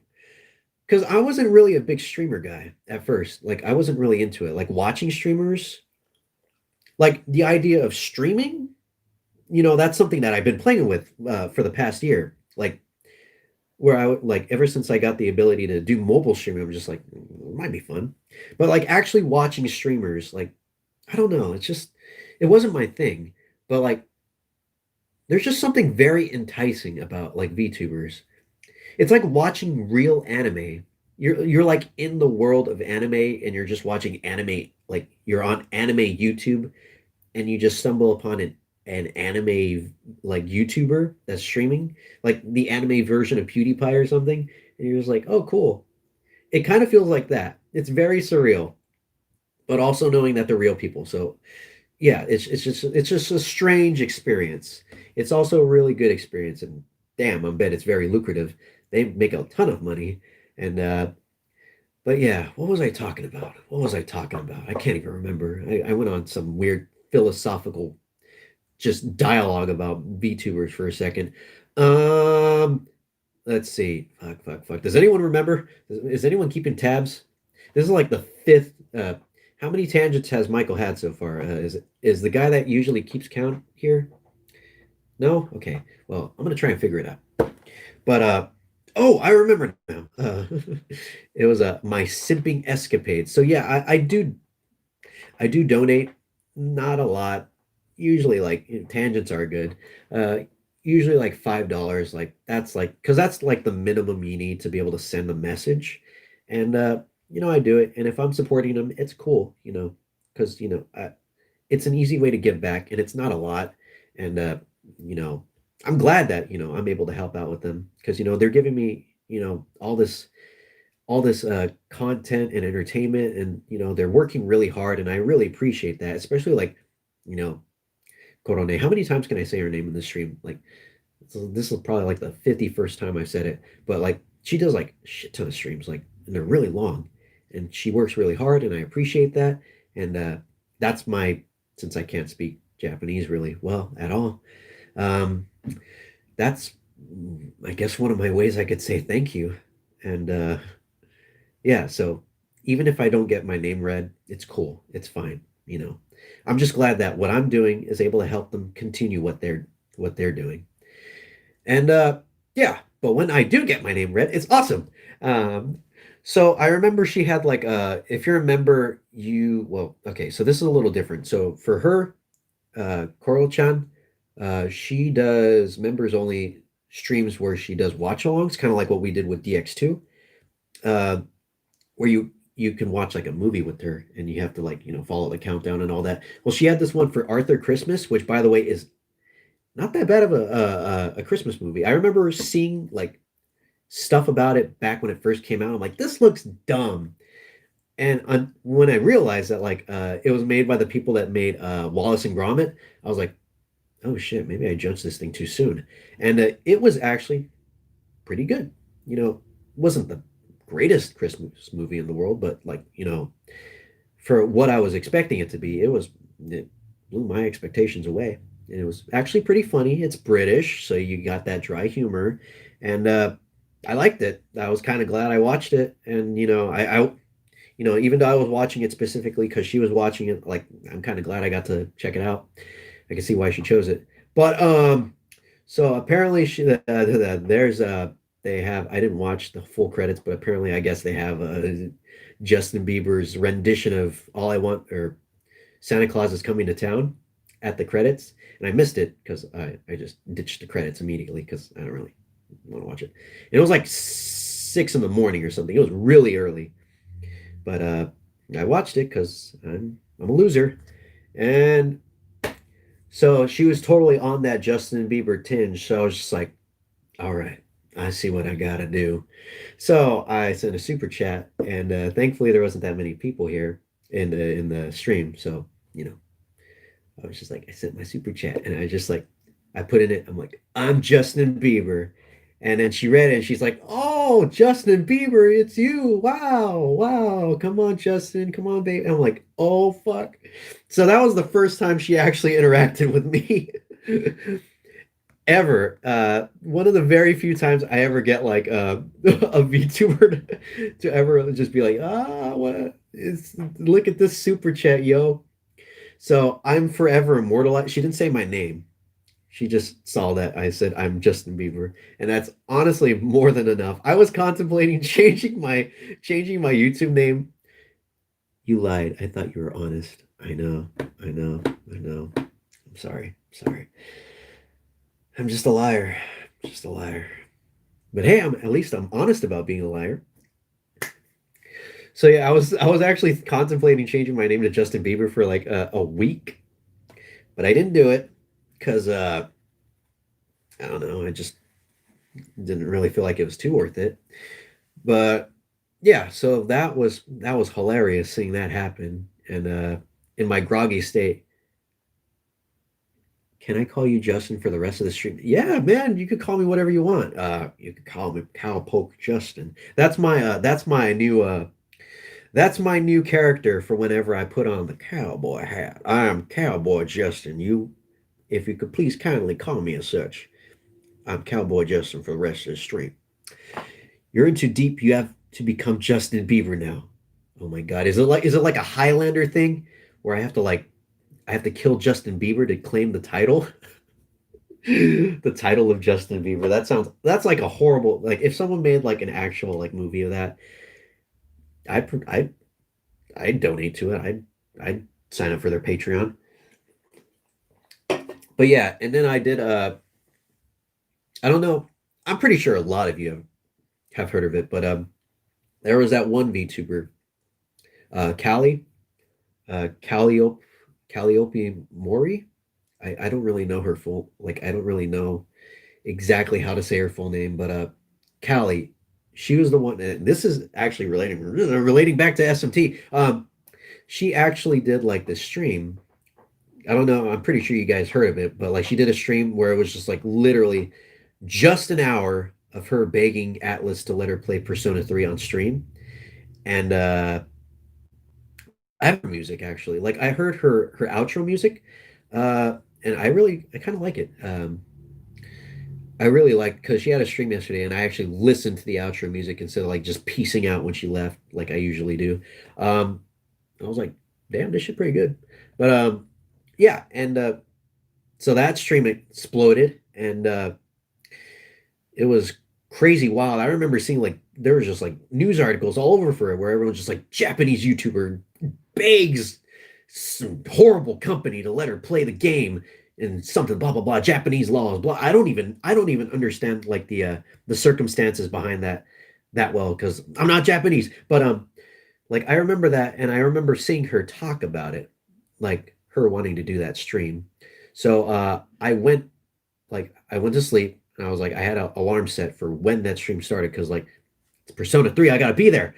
And uh I woke up too late. I woke up like maybe really at the tail end of the stream ending. It was like maybe 10 minutes before or maybe 5 minutes. I don't know. But like I remember I was just like, oh, I woke up and then I saw like the stream was still going. I'm like, ah, and then I like got on there and I was just like watching the stream and everyone was watching. It was just wacky, dude. And that stream is privated, by the way, so you can't watch it anymore, which is honestly a shame because it was like a fever dream. It's like it's just like I don't believe it's real because I can't find it. I could sometimes see some clips on it, but like it's gone forever. It's forever vanished into the ether of all the rest of the VTuber stuff. And I remember like it's Persona 3. Persona 3 honestly changed my life. Like, yeah, I wouldn't be who I am right now. I wouldn't be talking to you guys right now if Persona 3, not even talking about specifically that Persona video, just talking in general, because Persona 3 helped me kind of come out of my shell, especially during high school. And I think I discovered it like during summer break of before junior year started. So like I was still technically a sophomore, but yeah. And then I started to slowly open up. That was when we had film class in junior year and in senior year, and that's when I started using my skills for sorry. I started using my skills, and people were actually noticing. It helped me come. Yes, indeed. I'm coming right now. Oh, fuck. Pre dude. And yeah. So I was starting to, hone my filmmaking skills, and I was slowly becoming. I wouldn't say I was popular, but like I remember in senior year. Glade, are you still here? Glade, if you're still here, please back me up because Glade actually had a pretty big part in this. If he's here, um, but we used to for senior year. Our curriculum was supposed to be normal, basically the same as junior year. But apparently, like our film teacher told us, like, yo, things are changing a bit. Yes, it did help me come out as a weeb. Uh, I'll get back into that in a little bit too. But I remember they changed the film teacher changed the curriculum because we were supposed to do normal like film stuff, But instead, what happened was, I guess I don't know what it was, but like, so for that, our high school, we had this morning show. So instead of like having, I don't know who it was doing it, he had our class do it. So, we would have like the people, the anchors, we would have the film, like the videographers, the people that hold the lights, the boom mic guy, and, set designer, makeup, blah, blah, blah, and editor, which is what I was. So everyone was like, set into their little roles. Uh, I was set up as head editor, which, by the way, actually was more of just I want to say basically just a title more than anything because well, I did kind of tell people what to do, but I wasn't the best at doing it. Like I had to teach these people how to use Adobe Premiere, so I had to be as simple as possible. Simple, and that was hard. But I think what I did was I we would mostly they would edit like very simply, and then I would go through it.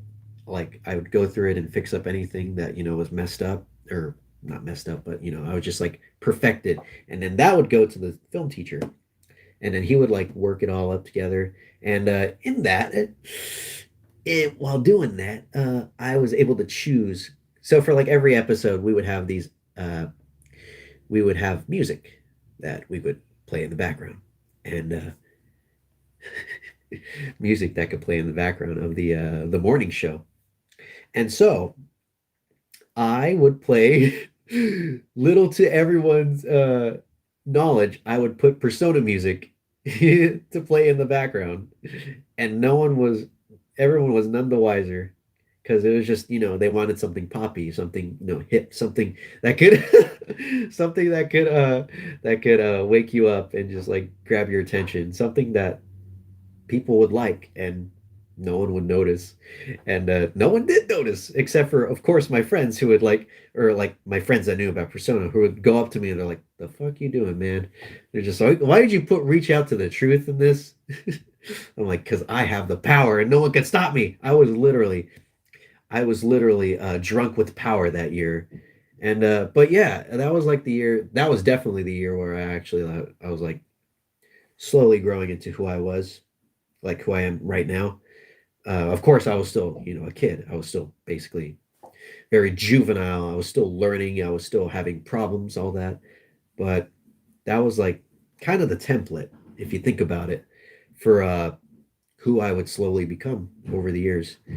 And yeah, I wouldn't say I was popular, but people knew of me, like especially with the times where I would show up in like the morning show. Like I remember this one time. There's this video.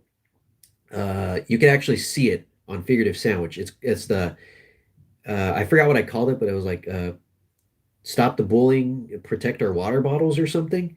And so that was just like that was a just a random like video that we had to make as a PSA, kind of like the GI Joe PSAs where it's like, oh, don't bully, bully is bad. So we did that, and I was in that video, and the only reason I was in it, I think, is because I let my friend Vincent borrow my camera to film that because he didn't have a camera. So I was just like, oh, I'll be a good friend. I'll let him do it. And I was like, ah, I guess I'm there. And he's just like, you want to be in it? I'm like, yeah. And we also had another one of our friends in it who was also hilarious. And that ended up going up there on the morning show as a PSA. And people noticed us, and people noticed me. So that day, I was basically famous. Not really. Well, I remember that. And I was just like, yeah, this is pretty cool. This is nice. And I remember, okay, there's a big story around this video, but before I go into that, I'll talk about like like I remember walking through like the halls that day, and it was just like, oh, everyone knows who I am. Like teachers are talking to me. They're just like, hey, I saw you in the morning show. I'm like, yeah, thank you. And students would be like, "Hey, it's that guy, the guy that's just like," because in the video, like when I'm walking, I'm just like, because we had a thing back then, me and my friends, we would just like flail our arms around for no reason. It was freaking funny. We don't do that anymore because we're boring and old. And but Yeah, so I remember, and I remember specifically, I remember specifically, while I was going, I think it was lunch or something, lunch, or was I just going to a class? But I remember running into my crush at the time, and she was just like, "Hey, I saw you in the morning show. That was so funny. Your video is hilarious." And it's not my video, but at that point, I was just like, "I'm sorry, Vincent. I'm claiming this as mine for now." So I was like, "Thank you. Yes, I worked very hard on that." And she was like, "Oh, cool, cool." Yes, young love especially. So I was claiming that as my video because I was a dick. And the bad thing. Okay, here's where it goes into the story. Okay, so the bad thing is that my friend who edited that video, it was originally for a class project, and he had to work on that video like quickly. So that's why, you know, the only people he could get was me and one of his friends, our friends, I should say. He couldn't get like any of like his classmates to help him because I don't know, things plans fell through once again. Um, and so that's why we were in that video. So he had to work on that, and he basically pulled a Michael Bay Doritos. He edited that like super quick, like probably the same amount of time that I took to edit Michael Bay Doritos. And uh, he wasn't there that day when it was supposed to be turned in. So, like, he was absent and no one could speak in his stead. And it was it was very interesting because I remember like specifically feeling very bad because he wasn't there to say anything and all this like credit was being given to me. And I remember like it was the end of the year. It was almost the end of the year. The film our film teacher he put it in the morning show, and like right after the little PSA ended, he just like he put like this little title at the end. He's just like that just says like thank you Michael for everything you've done, which led even more people to believe that I made that video, which I I feel so bad for Vincent because he worked on that video, and like I can understand why people would honestly think that's my video because like we're friends, so we have very similar, tastes in humor, random weird humor, and we were really, I wouldn't say close, but he was definitely rubbing off on me. So yeah, we were pretty similar, and we still get confused. Daniel's girlfriend sometimes just mistakes us. She would call me Vincent and call him Michael on occasions, and yeah, so we're pretty similar. And you wouldn't be wrong if you said that, we were like brothers or whatever. I don't know, but I don't want to be his brother. But yeah, I accidentally stole credit, and my teacher gave me that credit, or he wasn't intending to. But I remember when he came back, when Vincent came back, like I think the next day, and it was everywhere. It was all over, and he's just like, "You bastard!" I'm like, "I'm sorry, I didn't mean to do that. It was the professor." And all that, and yes, I did take credit that one time, but that was just so I can impress somebody. But yeah, and he's just like, "Oh, you suck, you suck." So he still gives me crap for that to this very day. Anytime that video is brought up, and I remember when I first put that video up on our channel because I wanted to, because it's a very good video and it's very funny, and I wanted people to see it. I remember like when I first put it up, I made damn sure that like in the description I said like this is not my video, this is his video, this is his YouTube channel, not Michael's. It's actually Vincent's. Please check him out. And like he's just like it's not enough. I'm like, so yeah, that's the story of that. Going back all the way, man, that was like 8 years ago. That was a long time ago. Damn, I'm old. But yeah. What was I talking about? Oh shoot, I don't even remember. Oh yeah, that's right. I was talking about VTubers, then I got sidetracked by Callie's Persona 3 stream. Then I started talking about high school. Then I started talking. Wow, it's crazy how I could come up with how I could figure out that spider web right then and there. Back to the VTuber stream though. So yeah, I remember I missed that. I totally missed that. I think it was like one of the comments here. Yeah, probably one of the I don't know, whatever. But yeah, I remember when I saw that stream. Because I really wanted to attend it, of course, because it's Persona, and I love Persona and SMT in general. So I ended up waking up like 10 minutes or whatever before it ended, and I was like, "Ah, I need to put my stamp here."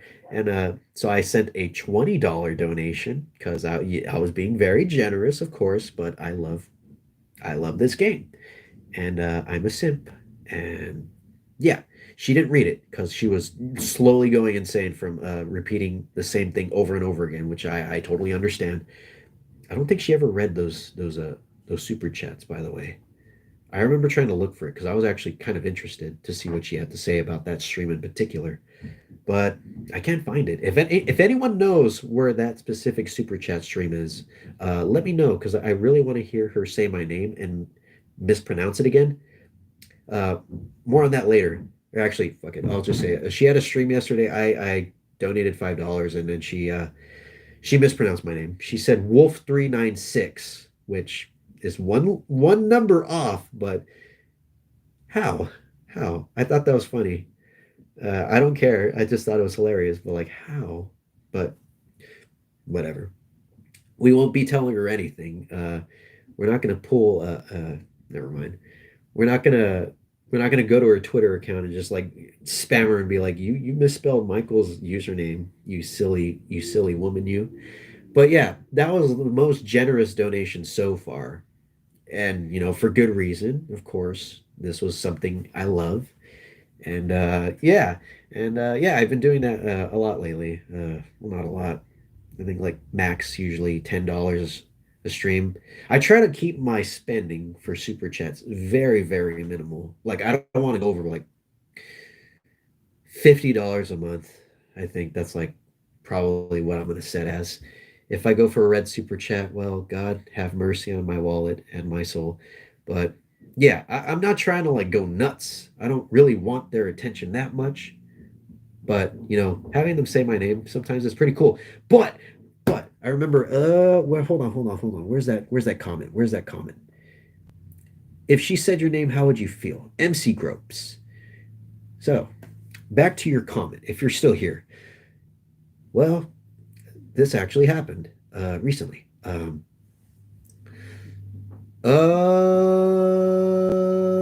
was it? Was it like New Year's Day for us? But it was like the second for them? Korone had a stream, and was it New Year? I don't know. It was fairly close to New Year's Day for us. She had a stream, and I caught it, thankfully. I don't think I got that much sleep at all that night, actually, now that I think about it. Um, and she did actually end up getting around to saying my name because I've donated a few times to her, and she hasn't said it yet, or she hadn't said it before, but I she actually said it, and it was very adorable, of course. So I think it was worth the $5 that I spent. She didn't read my message, I don't think, or I don't mind if she did. She doesn't read. That's kind of like a practice that they have, VTubers, unless you're like a smaller one. Like for me, if I was getting super chats, I'd be reading all of them and just be like, haha, yay. But yeah, so she read my name, and she was having trouble with it, saying, I remember she's tripping up on wolf. She was like wolf 397, and I thought that was like I was like I made it. I really made it, didn't I?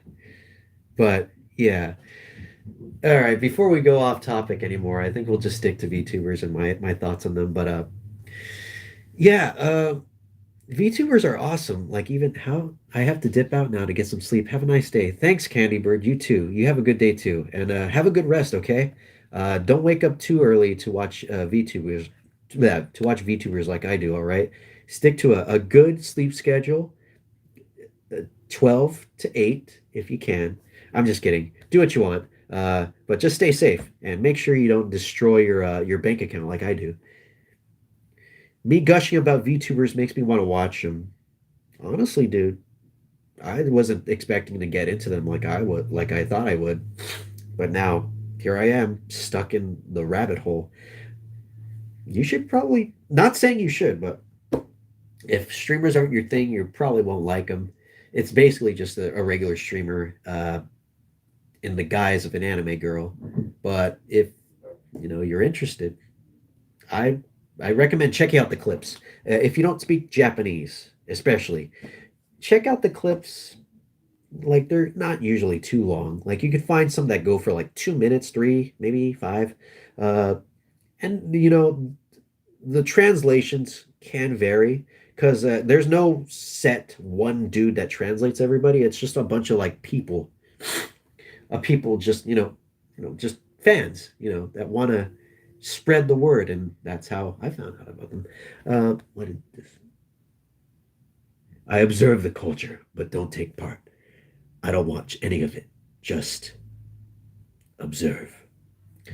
But yeah, if you're interested, yeah, check out the clips. But yeah, I just really, I don't know. I really like it a lot. And Hololive had their, I don't know if you guys, man, I feel like I'm such a simp. Okay, so Hololive had like a concert, right? And I'll just say right here, I'm not into the big, I'm not a big idol guy. I don't watch idols or anything. Uh, but I wanted to support them. And Hololive was having their second concert, I think, this year. It's called HoloFest, and it was the second one. They had a first one this year as well, but of course this was like in January, so no one in the world other than Japan knew about VTubers, so I missed it, of course. And there's no way you can watch it now because they get rid of the streams for some reason. They don't archive them. You can't. Blu-rays are totally out of stock. That's what the heck? What is it? That's one thing that I don't understand. Yeah, yeah, yeah. I post about it on Twitter, yes. But yeah, I checked it out. Uh, and I gotta say, for someone that's not into idol stuff, it's not bad. It was okay. Um, I actually watched it along with another VTuber, Kiara. She's also at Hololive, but she's part of Hololive English. So she was doing like a play-by-play, basically, of what was going on for the concerts for both days, day one and day two. I Sorry about that. I had to reconnect, but I didn't get a ticket for day one. I only got it for day two because that's where most of the VTubers that I knew were at. Like, of course, Korone, Okayu, Noel, Flair, uh, a lot of them basically. um, that's where all of like the ones that I knew and watched were at, and I just thought it'd make the most sense if I got just that ticket because I do know some of them. I'm actually starting to look into the ones that were in uh, the first concert that I couldn't see. Like, of course, Pekara's a part of that. Uh, I don't really watch her too much, but I really enjoy what I've seen of her. She's very funny, and she's a really good a place to start. By the way, if you're barely getting into VTubers, along with Korone, if you're getting into the Japanese VTubers, probably the best place to start. Sorry, I got a message on it. Oh, okay. The best place to start might be Hololive English, but then of course, you could start with the my God. Okay, hold on. Sorry, but yeah. So I saw the concert. I thought it was pretty good. Still not big idol guy. Like I watch it and I don't know. It's just a very because like I enjoy it, but at the same time, like it's not capturing me like how much I was expecting it to.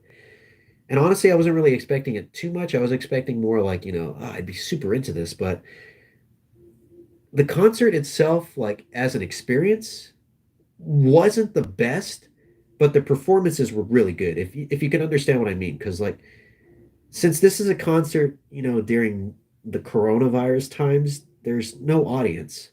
So whenever they would perform or talk or do like, because they would have like these interludes where like the people, like some of the VTubers would talk to each other, and I'm assuming it's just so that way the people that were going to perform next could have enough time to get ready.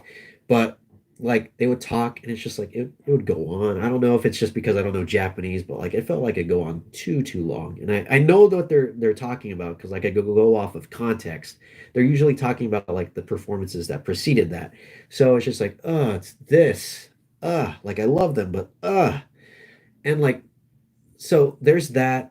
There's no one laughing. There's no cheering. It's honestly really dead. But the performances were really good. And that's kind of what balanced it out for me. Because, when you go to a concert, it's a shared experience with a lot of people, that you don't know. People are cheering, yelling, crying. I won't lie. Watching some of my favorite VTubers up there made me cry. And when I saw Korone go up on stage for the first time to sing her solo song, I say this like literally everywhere Holofest 2 is being mentioned. I talk about like how when she first goes up there, I was just tearing up. Just like there's just something about it. I don't know. It's just very touching to me. Just like seeing because that's who I simp for. And it's really easy because these VTubers are really like when you watch them, you're like, there's no way they could be idols. No freaking way.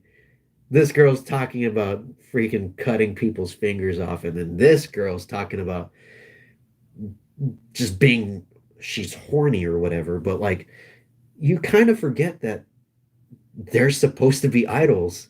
And when you see them perform on stage, like none of that shows. Like none of the weird like crap that shows up in their streams ever barely shows up.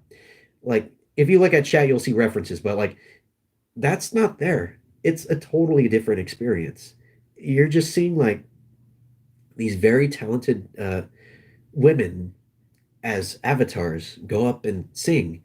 Some better than others. I won't lie.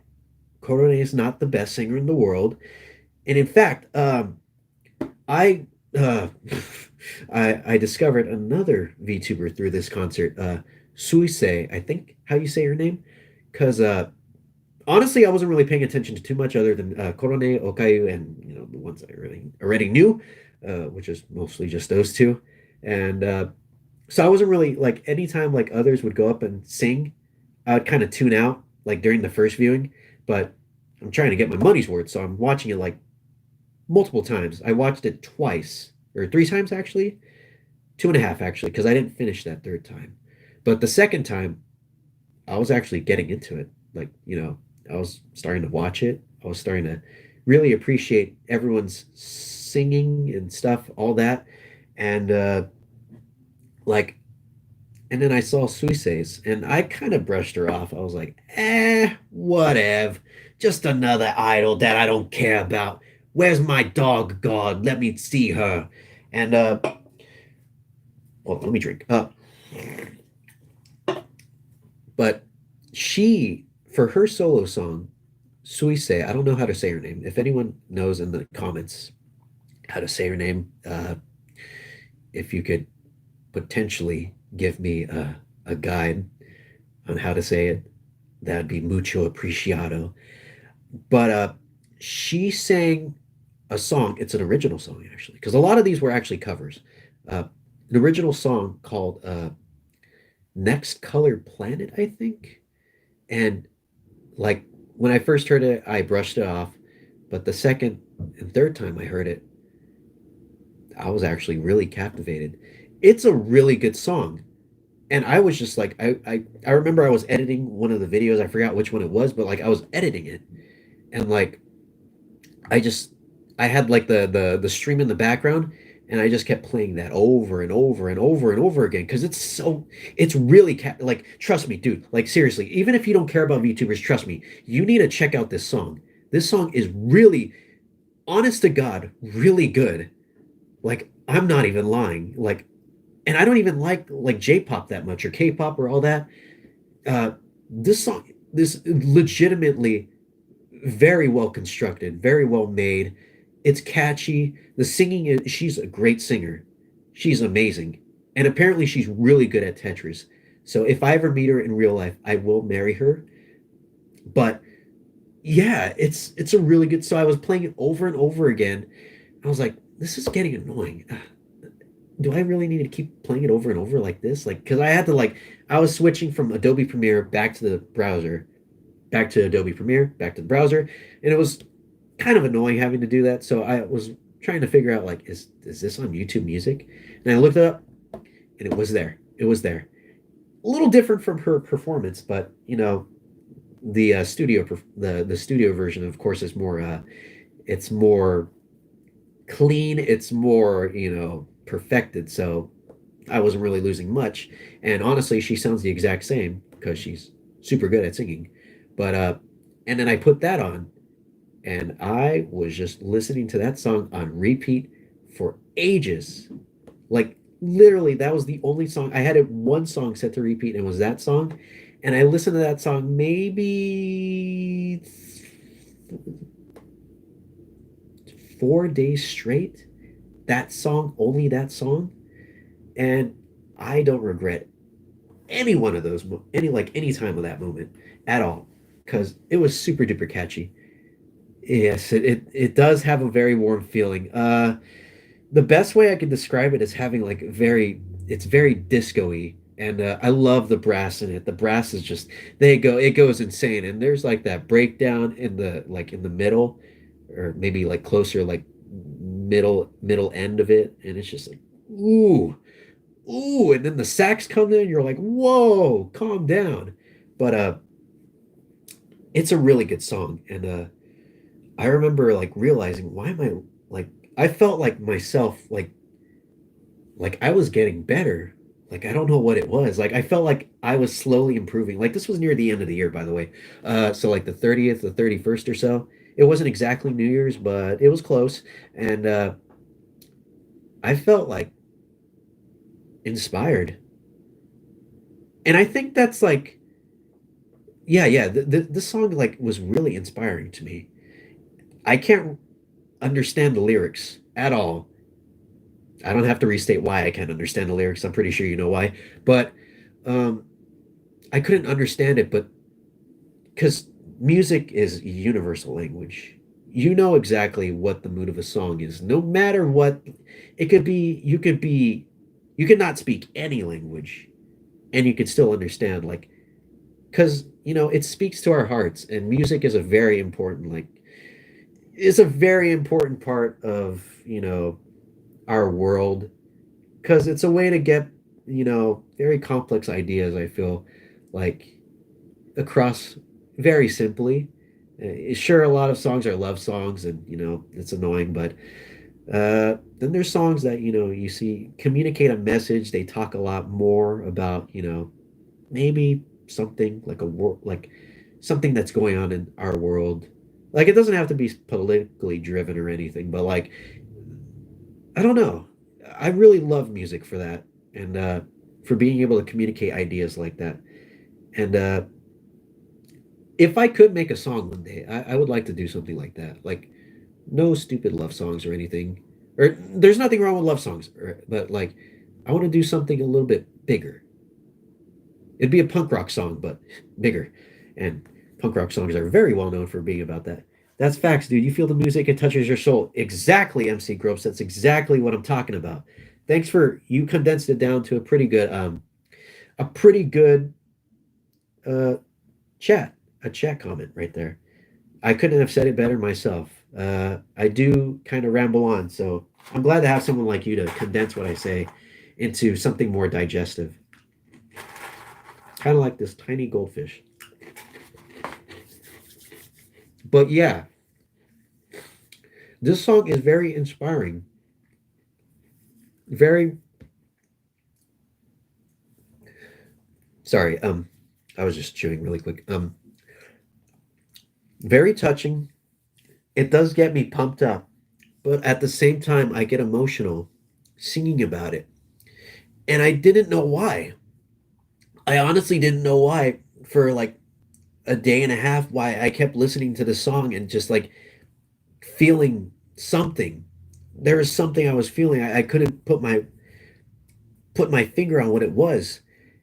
Like I could feel myself like energized, doing my work, actually doing it, not messing around or anything. And I kind of just wondered, like, oh, I guess I was just curious. One day I was just like looking, I was looking at stuff about this and about this song, and I ran into a Reddit comment, and a Reddit thread, I should say, talking about like, oh yeah, congratulations, 1 million views or whatever on Next Color Planet's video on YouTube. I'm like, all right, good job, awesome. And I was looking through the Reddit comments as one sane person usually does, insane person, I should say, actually.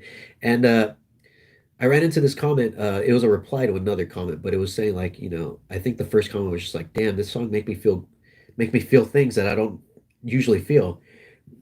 And the guy that replied, he was just like, yeah, you know, this song is really good, and I think it's one of the best, if not the best, like Hololive song, uh, original original song. And I remember he said like it just makes me feel inspired, and it makes me want to do better, like and make myself like into a better person. And like I that's literally what I was feeling. I was like, because I was when I read that, I started to tear up like I'm thinking right now. I don't know why, but like I don't know why I was like, so emotional about that. Like that this one particular song that I found randomly from this VTuber made me want to better myself as like, and it's so fitting considering that it's the new year. So I feel like it was kind of like fate that I ran into this song because it truly is inspiring. And honestly, Hololive as a whole is really inspiring to me because you see these girls and boys, there's Hollow Stars, I should say. You see these streamers, these people work really hard and they cultivate like a fan base, a community, and they do so much and they put their all into everything. And even for the little things, like you see like some of them go above and beyond, like I said, Courtney doing her crazy ass like 11-hour streams and stuff, but like all in all they are doing it, you know for us and themselves, and like and they got really far. Like she's at 1 million subscribers. She started very small, and especially her, Korone, because when she started, she was like a totally different person. When you see that first live stream, and then now she's totally different. She's more confident, and that's honestly like seeing these people grow like that is really inspiring. And it like the song, it it inspired me to want to grow and do better. And I think that's what was happening. Like I feel like simping aside, like joking aside about being a total simp. I am one.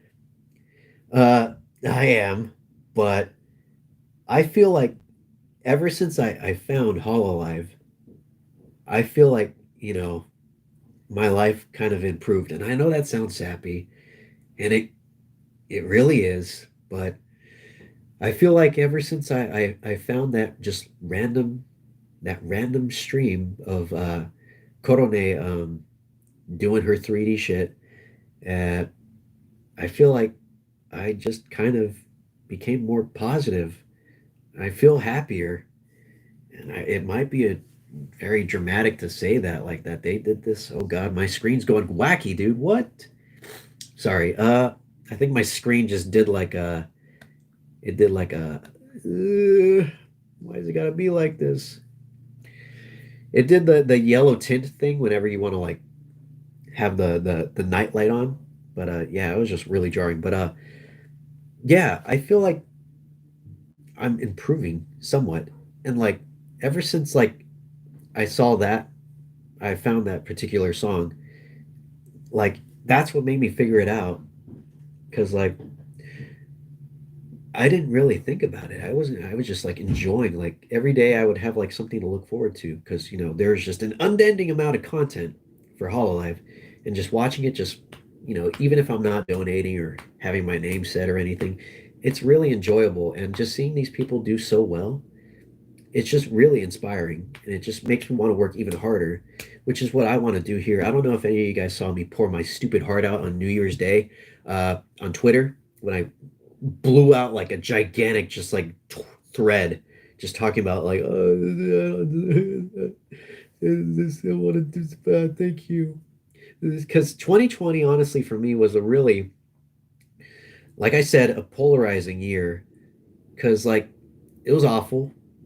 It was, I mean, I won't go into exact detail, my Twitter thread already did that, but a lot of good things happened and I'm really thankful for this year. And it was honestly like compared to other years like just a nonstop year of like positive things finally happening for me because like I've been doing this whole YouTube thing for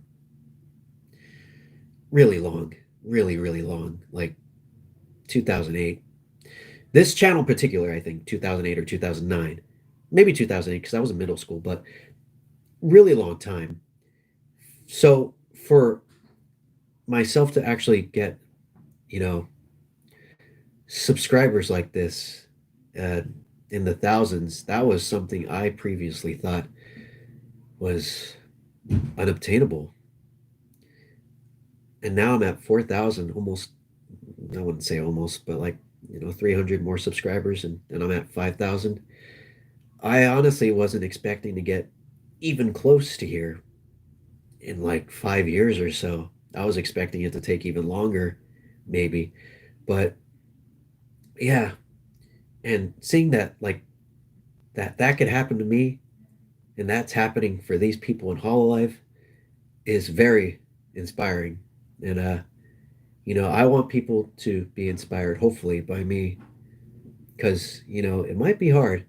I'm not crying. I'm not crying. Don't worry. I'm not crying at all. I already cried enough when I was talking about inspiration from that song. But I want people to be inspired. I want people to chase their dreams like I'm chasing mine. Now, this is not exactly film stuff, but I'm having a lot of fun doing these dumb shit posts and streaming and all that. And my forte isn't usually shit posts, but I do have a lot of fun when I make them. But I want to continue doing this stuff, and I looking at Hololive. This is an idea. Maybe live streaming video games could be pretty cool, which is what I've been kind of testing out right now. I don't have a microphone right now, so everything's drab. I have no commentary, so you're just watching me play Darius Twin for like 40 minutes. Just pretend I'm your brother and I'm really, really into this game. But yeah, I'm just testing it out, seeing how it goes. And I'm kind of liking it. I mean, if it could be kind of like this, where I'm talking to you guys and just playing games, that could be pretty fun. I might not make it my whole thing because I still want to do like short films and all that, and I still got to work on a short film right now. But if I could do that, that could be fun. So that's kind of what I'm testing out right now. I'm not gonna like go crazy and buy like electronics or anything. Like I'm not gonna get like a $1,000 microphone, even though it could be cool. Could be use it like maybe use it for other things as well. I could record, I don't know, something, or like a video capture card, which I've been looking into. I have been like putting down some things that I would like to get if I ever do streaming. Because what I'm doing right now, I'm doing through OBS on my computer. So like I'm using a CPU for my computer, which is, while my computer does have a very fast CPU, I much prefer that I don't put that load on that when I'm playing, say, Red Dead Redemption. So I'd rather get like there's this capture card I want to get, but that's for another thing. But yeah, so Hololive kind of like, while not the exact specific inspiration for making me want to do that, it's I can't lie and say it's not a factor. They look like they have fun, and I have fun watching them. So if you guys can have fun watching me, maybe it could be worth it to do that and to just, share my experiences. I probably wouldn't do too many video games that I don't know. I'd rather stick with something that I do know, like Darius Twin or the GTA games, which I don't know exactly by the palm of my like the back of my hand, but see, I had to look at the back of my hand just to see what the back of my hand looked like. But yeah, I'd like to check that out. But this is just a future thing. Right now, I'm just testing it out, dipping my toes in it, as you could say. But, hopefully we could get around to it. It could be fun. It could be super fun to do that. But, yeah. So there's that. I don't know what else I need to talk about. We're already 2 hours and 15 minutes into this, and I'm pretty sure everyone's left. There's only one person. Who is it? Is it you, MC Grope, or is it me? Well, MC Gropes, you said your phone died. Oh, you're on your laptop. But yeah, I think that's all I really have to talk about. Just DX2, Hololive. Oh shoot, White Noise LeBlanc. Yo, what's up, dude? How you doing? I'm sorry you had to watch me talk about Hololive and start crying for a little. Oh, MC, really? It only shows like two people here. I mean, one person, and then it showed like two people. But yeah, you guys are here with me, and that's cool. That's all that matters.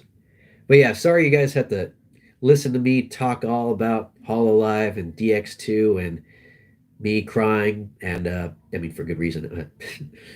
But yeah, I guess we could talk about New Year's. How's your guys' New Year's been? You guys do anything good? Do any fun stuff? Hang out with your family? Blow up a building? Or maybe just smoke a bunch of crack? Just kidding. Don't do that. Talk about what you love. And yes, I do love all those things. I love them a lot. But yeah, New Year's. Uh, for me, New Year's was nothing. I was literally doing video work as I usually do. DX2 was on New Year's when I was editing it, and I think was not Revenge of the Simp. The Oh, you're an SMT fan video. That was on New Year's. I was working on that. And oh wait, no, that wasn't on New Year's. It was the poster for DX2. That's what I was working on, which is still technically video work. It was for a video, so video work, hence. But yeah, do you guys have any New Year's resolutions for yourself? My New Year's involved me eating cake and underage drinking. My man, my man. Uh, that's a great way to celebrate New Year's. Uh, Underage drinking, I could get behind that. I mean, we all have. We all have. I did. I'm pretty sure your dad, your mom, your teachers did. It's just it happens eventually. Everyone does it. It's not too big of a deal. Like if it's leading to like bad stuff like a kid becoming an alcoholic, that's bad. But if it's not like bad like like as I was explaining, like just social, just having fun, just being dumb kids, that's cool, that's all right, that's fine. Everyone deserves to have fun, and if it's responsibly, then yeah, perfect. Of course, responsibly. I don't want any kids to be hurt by alcohol or anything like that. So please, if you're going to be doing that, be careful. Drink with people you trust, all that, because the last thing you want to do is be drinking with some complete creep that tries to take advantage of you, because that's not cool. And yeah, just please stay safe. But yeah, and White Noise says he was just playing video games and played piano. Hey, that's fun. You're honing your artistic skills. That's great. That's awesome. Have you been playing piano a lot, or you just getting into it? Probably a lot, right? But while I wait for you to reply to that, I'll just say what I did. Just video work, and yeah, that's it. I don't think nobody came home for on New Year's. That was like 3 days ago, right? 3 days ago, and nothing happened. Classic New Year's, we don't actually really celebrate it. Although last year we did. My dad's side of my family did. But unfortunately, I was injured, so I had a sling. My left arm was in a sling, so I couldn't really do much. And I already talked about about that on the thread, but yeah, so we did do that, and I think they did celebrate, but of course I couldn't go because I think my brother was working that day. Sorry, whoa. I've only played for a week. Oh, a week? Really? Did you like get a piano for Christmas or something? Because that's like a suitable time frame, right?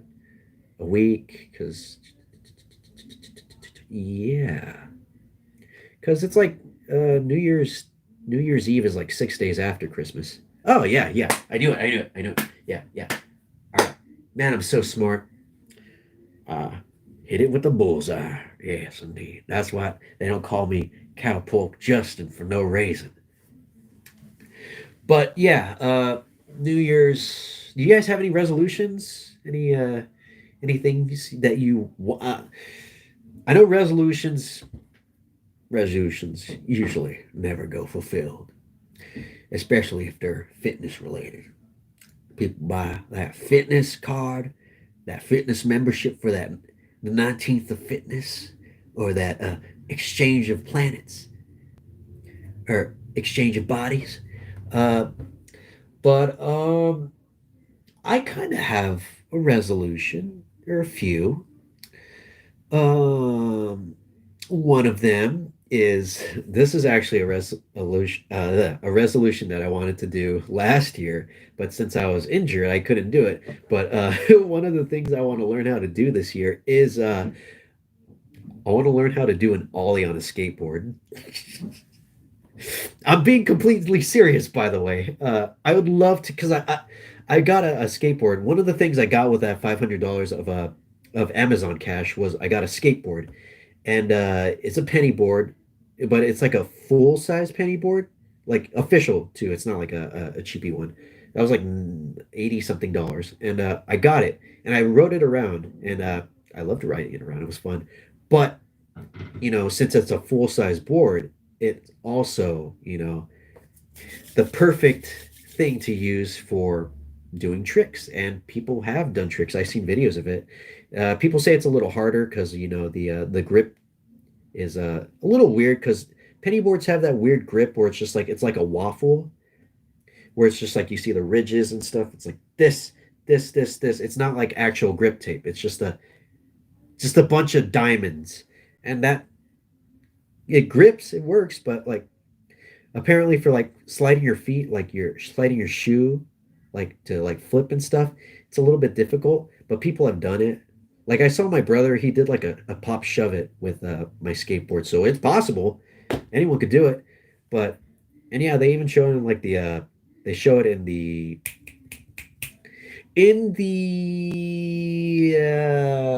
come on, Michael, you could figure this out. In the promotional video for it on YouTube, where it's just like see this guy doing ollie and he's jumping off of the thing and he's jumping back onto the curb and blah blah blah, and it's cool. I'm like, oh, I want to be like that someday.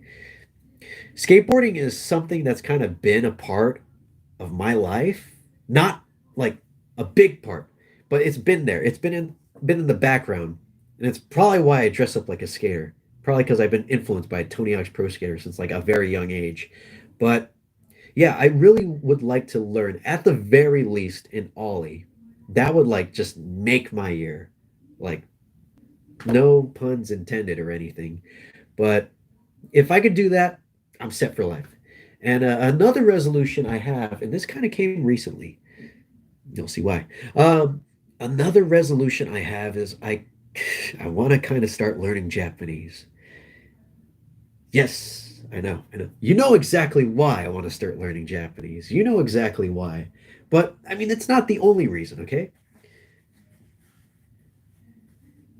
Being an English viewer of Hololive Japan is freaking hard because you don't know exactly what's going on in the streams. You could pick out context, and there are the translators, but you can't just rely on them. You need to like for times like those, you gotta like get at least a slightly no, no, no, I'm not going to do that. Maybe. For times like that, you got to be able to have like at least a slight, small, this much of a grasp on Japanese to be able to just figure out, like, preschool level at least.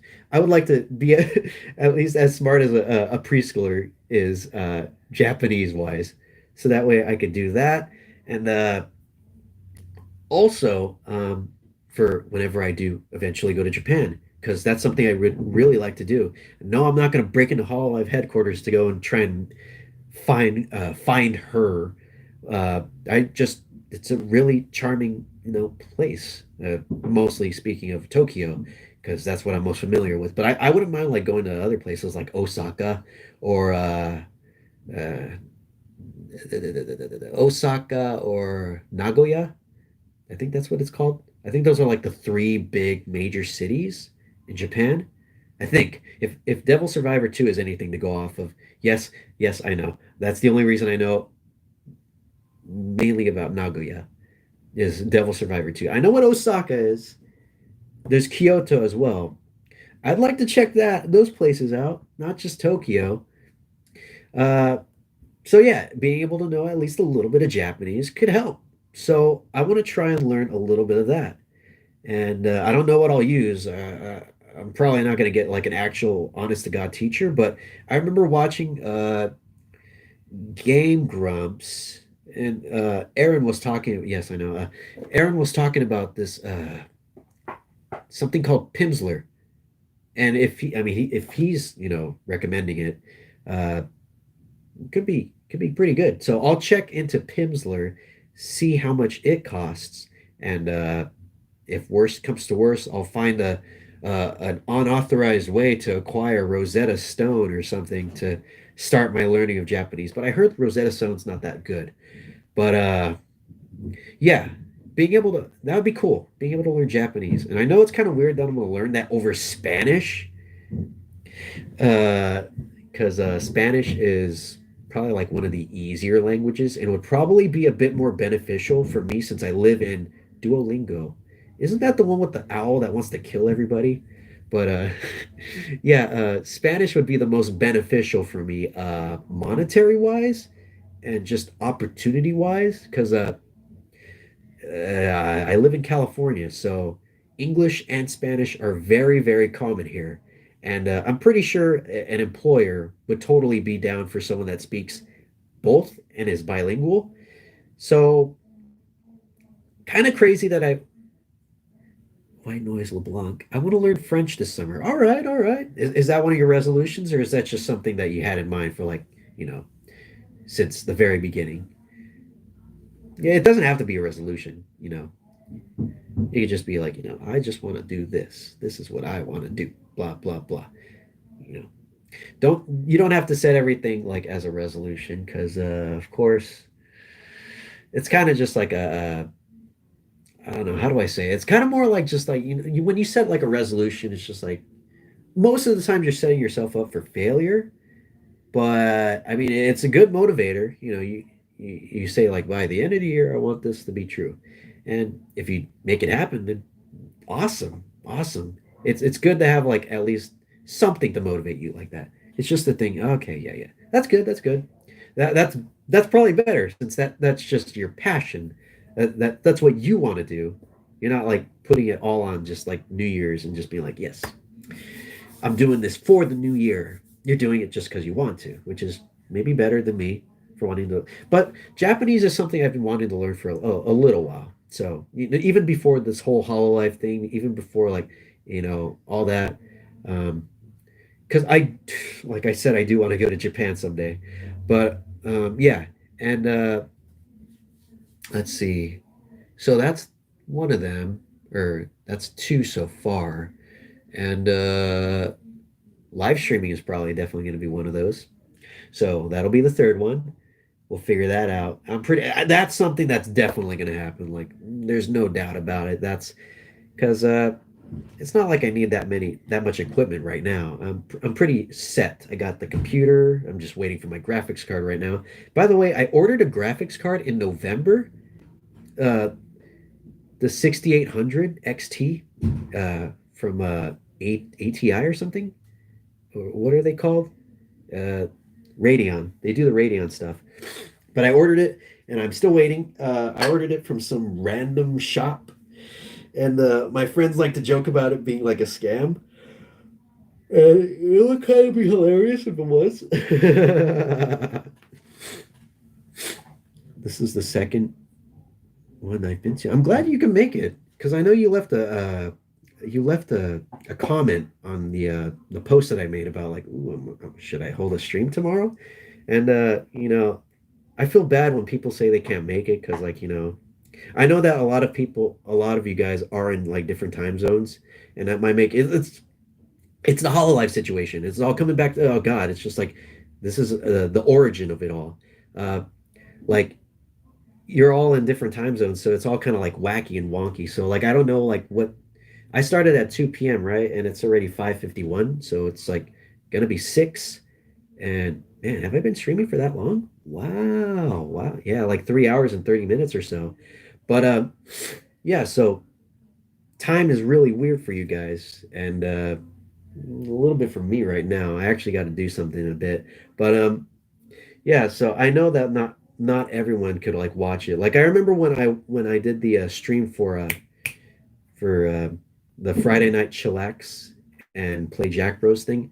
It was like later, like at 8, because that was when my parents were out of town, so I had the house to myself, which means I could just stream whenever the heck I wanted to and just do it wherever I wanted to. So that's why I was doing it in the kitchen.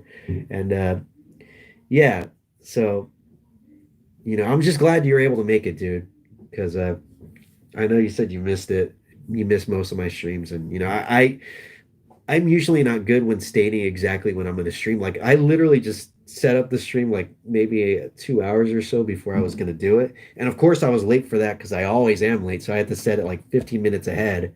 And I feel so bad for that one. There was someone that was waiting in for the stream to start. And then like I saw it was like one waiting. And then I changed it to like 2:15. And I felt so bad. I'm like, I'm so sorry, dude. Whoever that was, that is a my bad. If you're not here anymore because you unsubscribed and you just gave up on all humanity because of me, I can't even blame you. I can't even blame you, but I just want you to know that I'm sorry. But yeah, live streaming, so that's one of them. Doing an ollie. Let's see.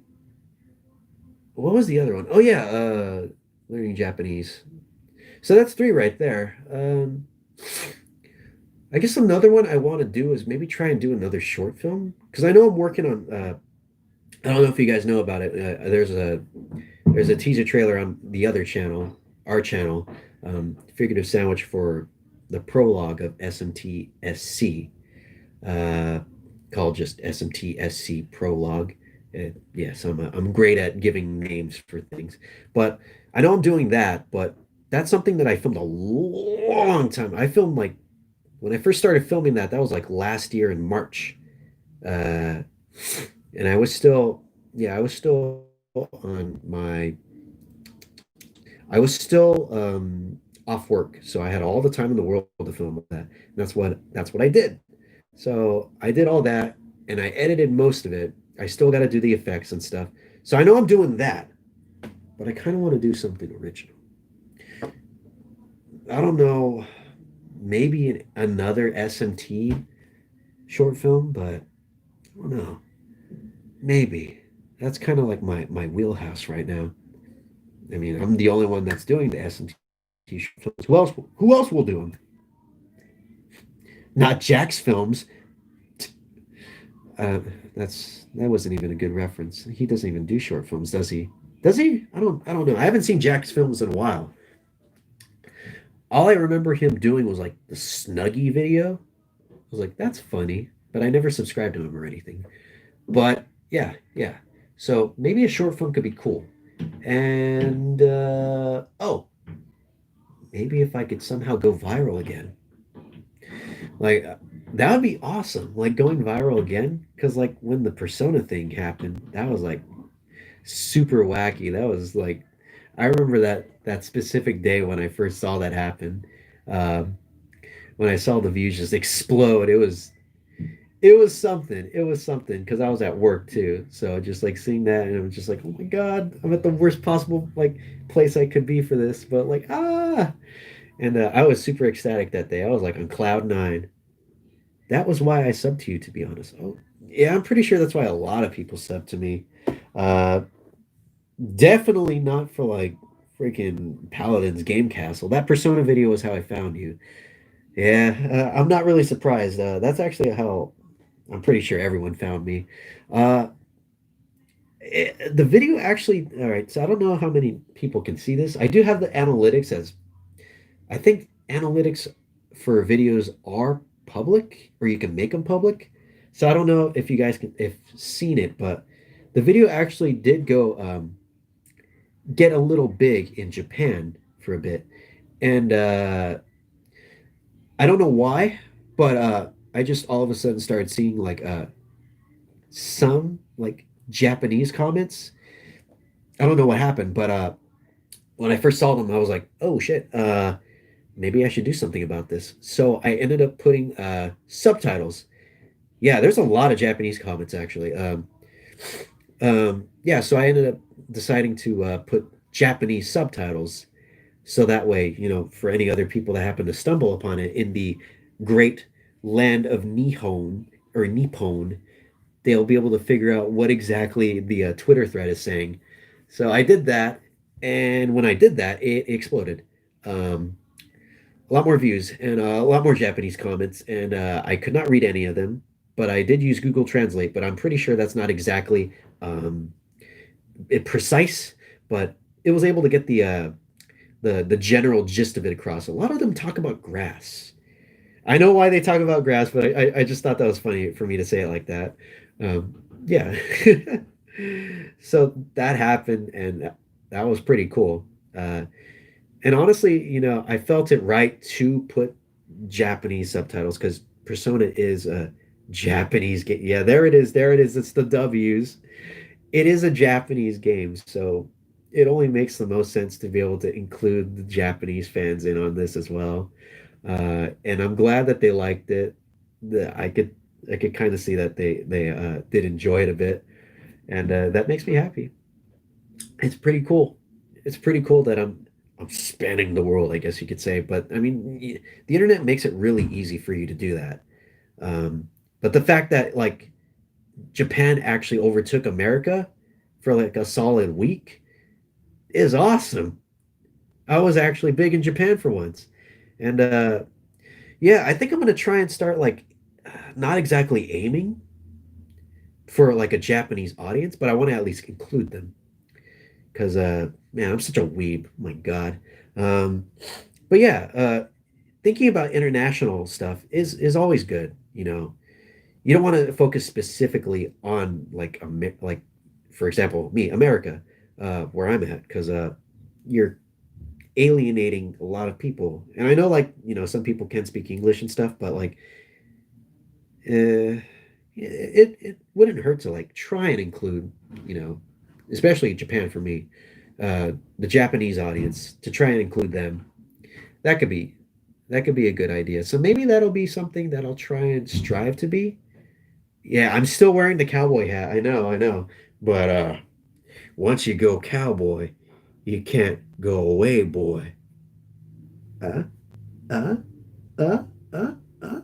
That was lame. I'm sorry. But yeah, so that'll be a resolution. I'll try and do I won't subtitle every single one of my videos in Japanese, but I'll try and do like the big ones. Like I already did the Persona one, that's out of the way. And I did the VTuber one. Uh the I learned about VTuber one. Um and I think I did, oh shoot, Sonic fan, what'd you say?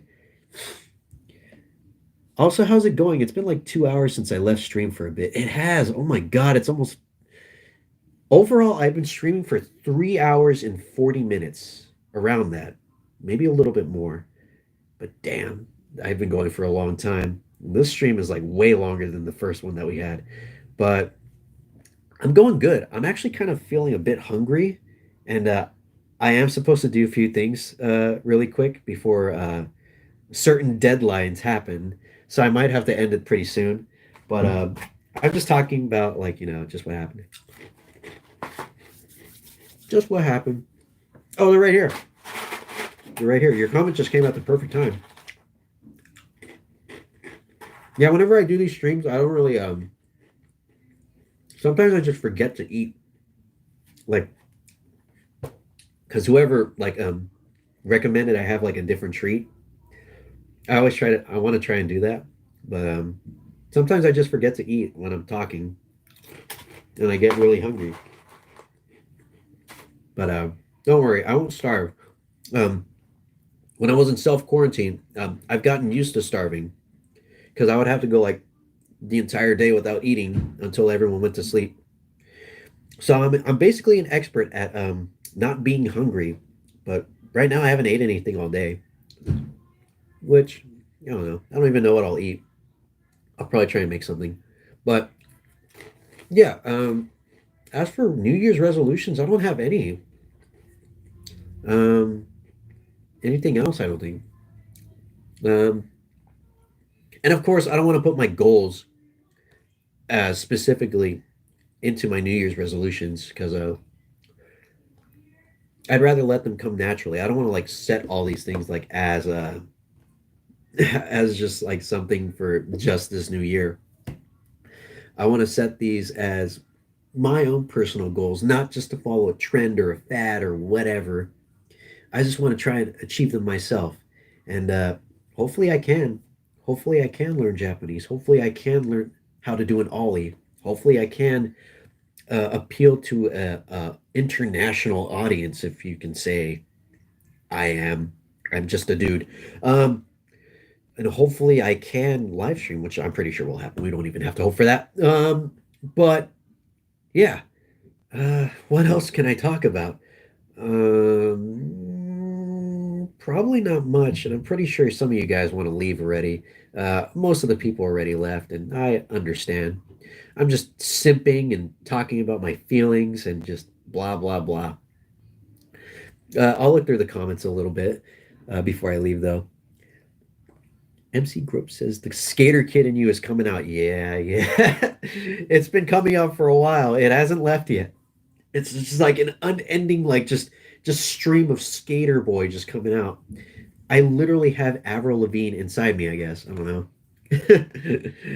I don't even because I know like I am an adult. I still dress like this. I've been dressing like this for basically since high school. And I don't really find anything wrong with it. I mean, it's not like I'm an old man or anything. I still look pretty young. So, there's nothing wrong with that. And besides, dress how you want to dress. Don't dress because you feel like you need to dress your age. That's lame. If you want to be a punk rocker in your 60s, then do that. You get that haircut, you get that mohawk, and you get those face piercings and that black flag tattoo on your back because that's what you want to do. That's who you are. And you don't let society dictate who you are. If you want to be dressing like a K-pop idol every day, then you do that. You do that. You dress up in those adorable skirts or whatever. If you want to be a businessman at the age of 5, like Boss Baby, then you wear that tiny little size medium suit for babies only.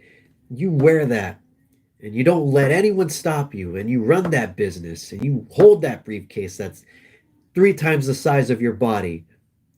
You do that because you're being you.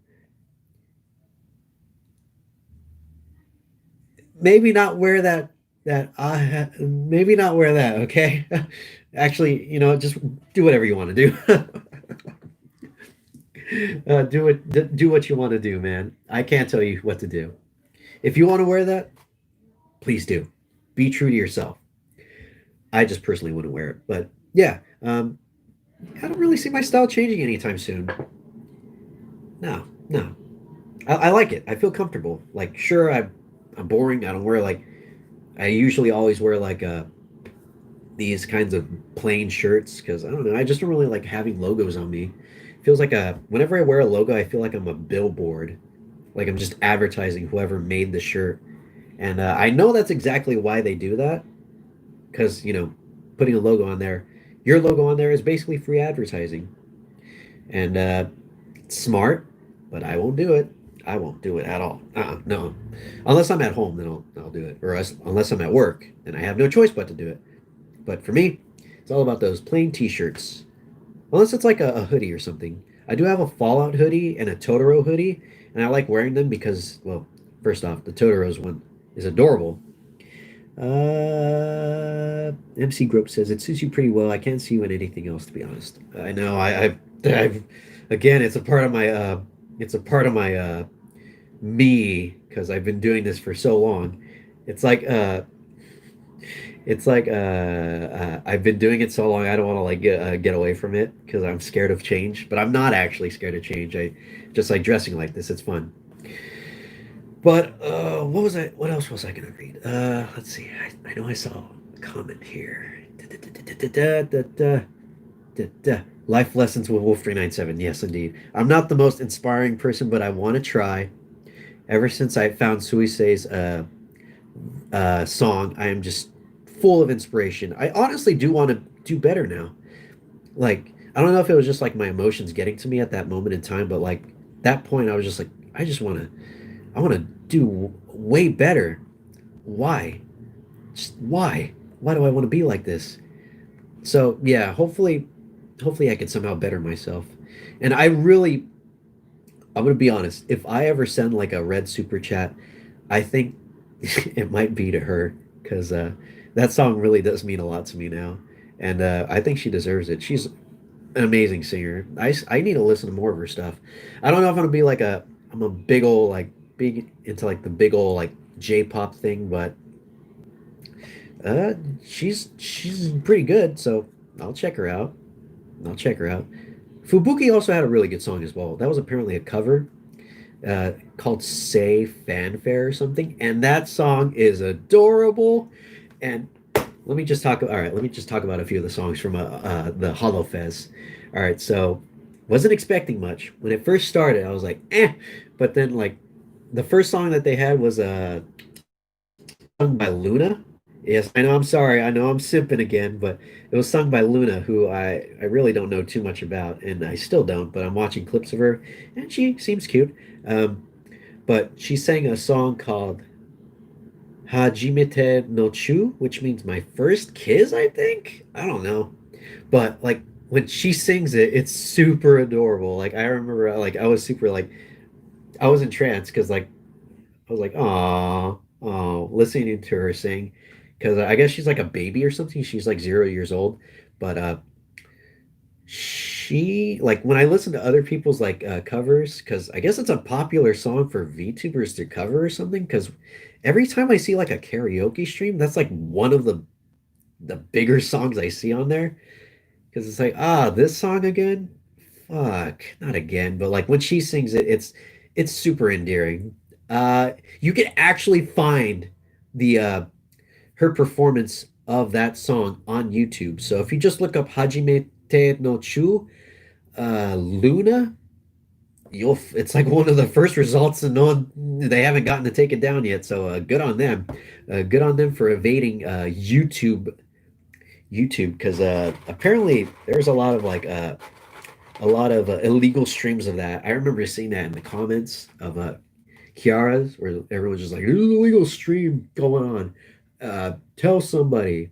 And of course, Kiara wouldn't say anything about it. But yeah, so the fact that that got passed, actually, no, never mind. Disregard. I know exactly why that got passed. It's because it's a part of the first 30 minutes that are free on Nico Nico. Never mind.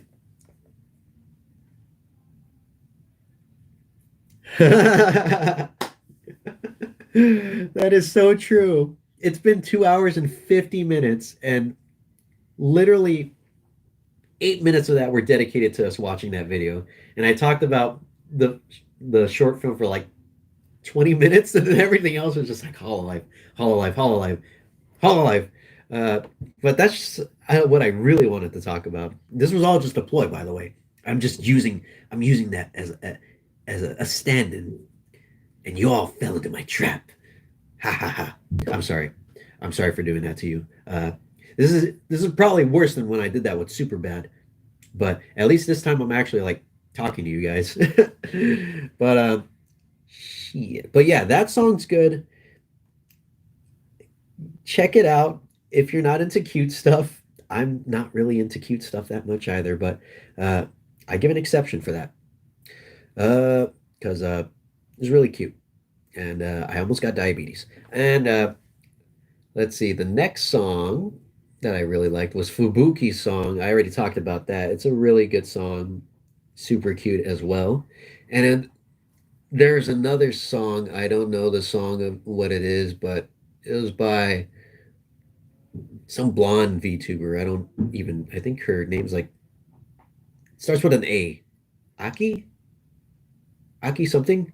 She's blonde, uh, but it's like a very, how should I say, worldly song. It's got like very, there's like some worldly influence there. Like it, because there's like a belly dance sequence in there, and like she's really good, and it's like very impressive. And like I was like, wow, wow, that's crazy. I wouldn't expect to see belly dancing at a Japanese virtual YouTuber concert, but here I am, and here I am enjoying it. And like, yeah, and her singing was really good as well. Yeah, just a lot of good singing there in general. And then, of course, can't forget uh, Corone's performance of Hello Hello. Nah, I forgot what the title was, but it's super, super cute. Like, I already told you guys that I cried to it because it was so cute. We're losing viewers as I talk about this, so I'll keep it brief. But yeah, it was really good. You can find her cover on YouTube. It's not the cover at Holofez like the Luna one is, but you could find the actual her cover of the actual song.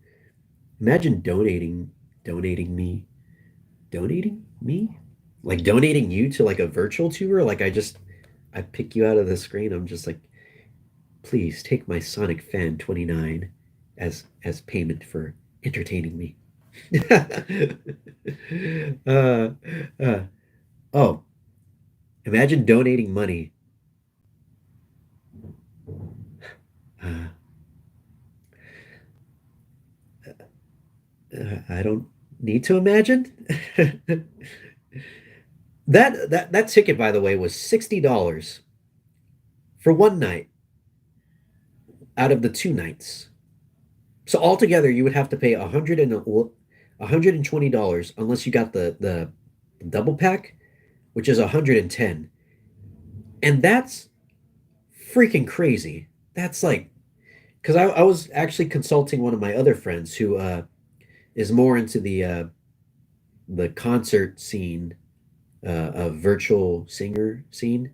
She likes Vocaloid stuff, and I was asking her, or she was telling me like, "Oh, damn, $60 is quite a lot." And I'm like, "Yeah, yeah, it is." And the fact that this is just one of the concerts, and you need to go to both of them to get the full experience is whack. So you're basically missing out on like half of it, which is fine with me. Like I said before, like most of the VTubers I knew were in the second show, so I didn't really lose much, but I would like to see the other ones because if it was as good as this one, uh, yeah. But they are releasing a Blu-ray, so I'll just buy that for like $500 or whatever it's going to cost. But yeah, please watch Corone's cover of that song because it is just it's cute. It's adorable. Also, watch her sing "Material Girl." That captured my heart like no other. Madonna, eat your heart out. She's got nothing on this dog girl. And then Noel sang a song. I can't really describe it, but like it's really weird considering that she is like but a knight.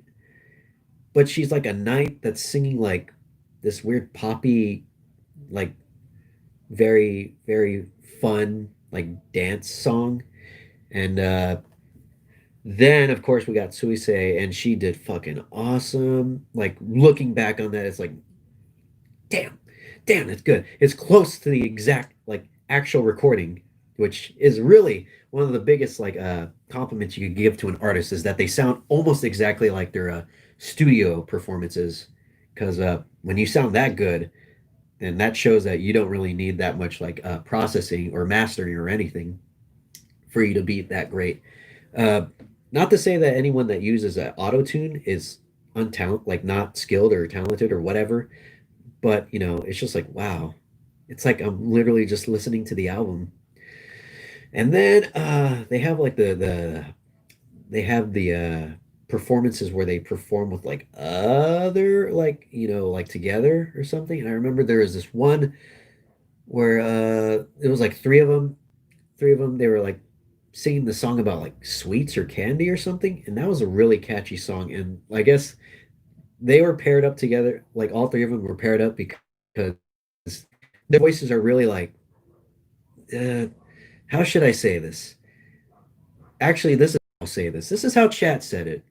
Their voices gave off big ara ara energy. It's very soothing. It's like someone even mentioned, like, called it a ASMR concert at that point because it really is. Like, you know, they have the very like the low tones. The one of them had like a bit of a raspier voice, like when she would sing, and oh yeah, she did really good. The raspy one did really good with her solo performance. It was very Japanese inspired. She was wearing like a kimono or something, and I like that. Her voice is really good.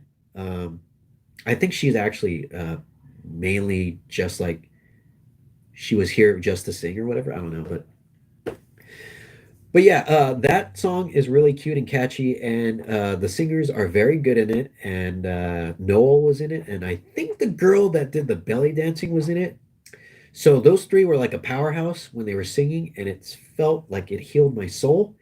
And yeah, yeah, I'm down for that. I'm down for that. Is this what all idol stuff is like? I'll go see an idol concert if it's this Ton what in Ton Nation. Why did no one tell me that I should be wrangling up some tickets for these idol concerts? Golly. I like how when I stop talking about Hololive and start doing the voice, I start getting my viewers back. Not that it matters. Back to simping. Um, then Okayu and Korone had their song together. I think it was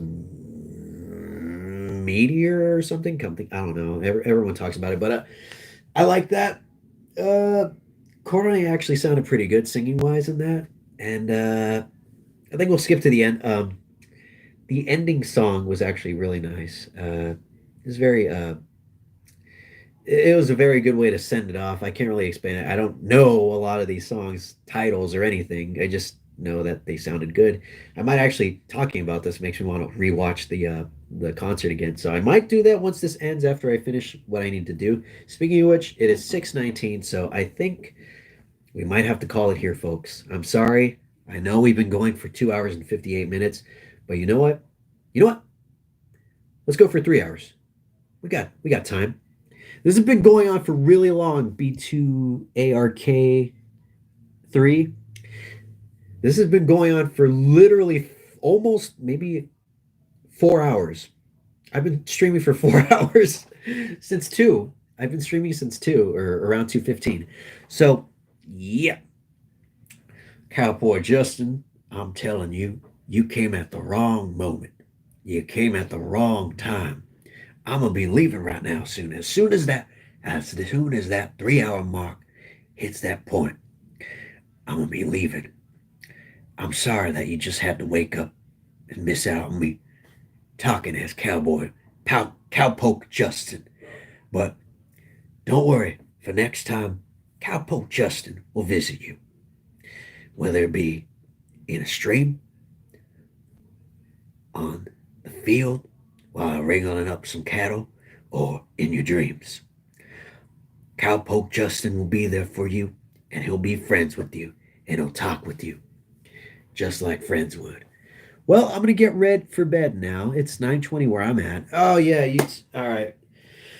I'll see you later, MC Gropes. In fact, I'll actually see all of you guys later because it's late and it's 3 hours in, so we could leave now. All right. You guys don't have to listen to me talk about Hololive and simping my heart out like I usually do. So, yeah, this was a fun stream. It went on really long, but honestly, I think this is our longest stream, taking into account the last stream. 4 hours altogether, yeah. Uh, eat your heart out, super bad. But yeah, thank you all for coming. I'm sorry that I couldn't really have been live streaming that much. I would like to make it more often, but just the fact that I was able to have time to do this because I'm not currently working at the moment, you know, that's why I was able to get around to it. But hopefully, like in the future, I could do better at scheduling so that way I could have like a set date when I could live stream. Because yeah, I'd like to do this a lot more. It's a lot of fun talking to you guys, and yeah. Until next time. All right. I'll see you guys later. I love you all. Thank you for coming, and I hope you guys have a great New Year. I know I'm three days late, but this is the first time we've really been talking. So have a good New Year. Do your things. Play some video games, piano. Watch Hololive. Watch Hololive. Watch Hololive. Just kidding. You don't have to. Just watch it if you want to. But I'll see you guys later. Okay. Bye. See you around.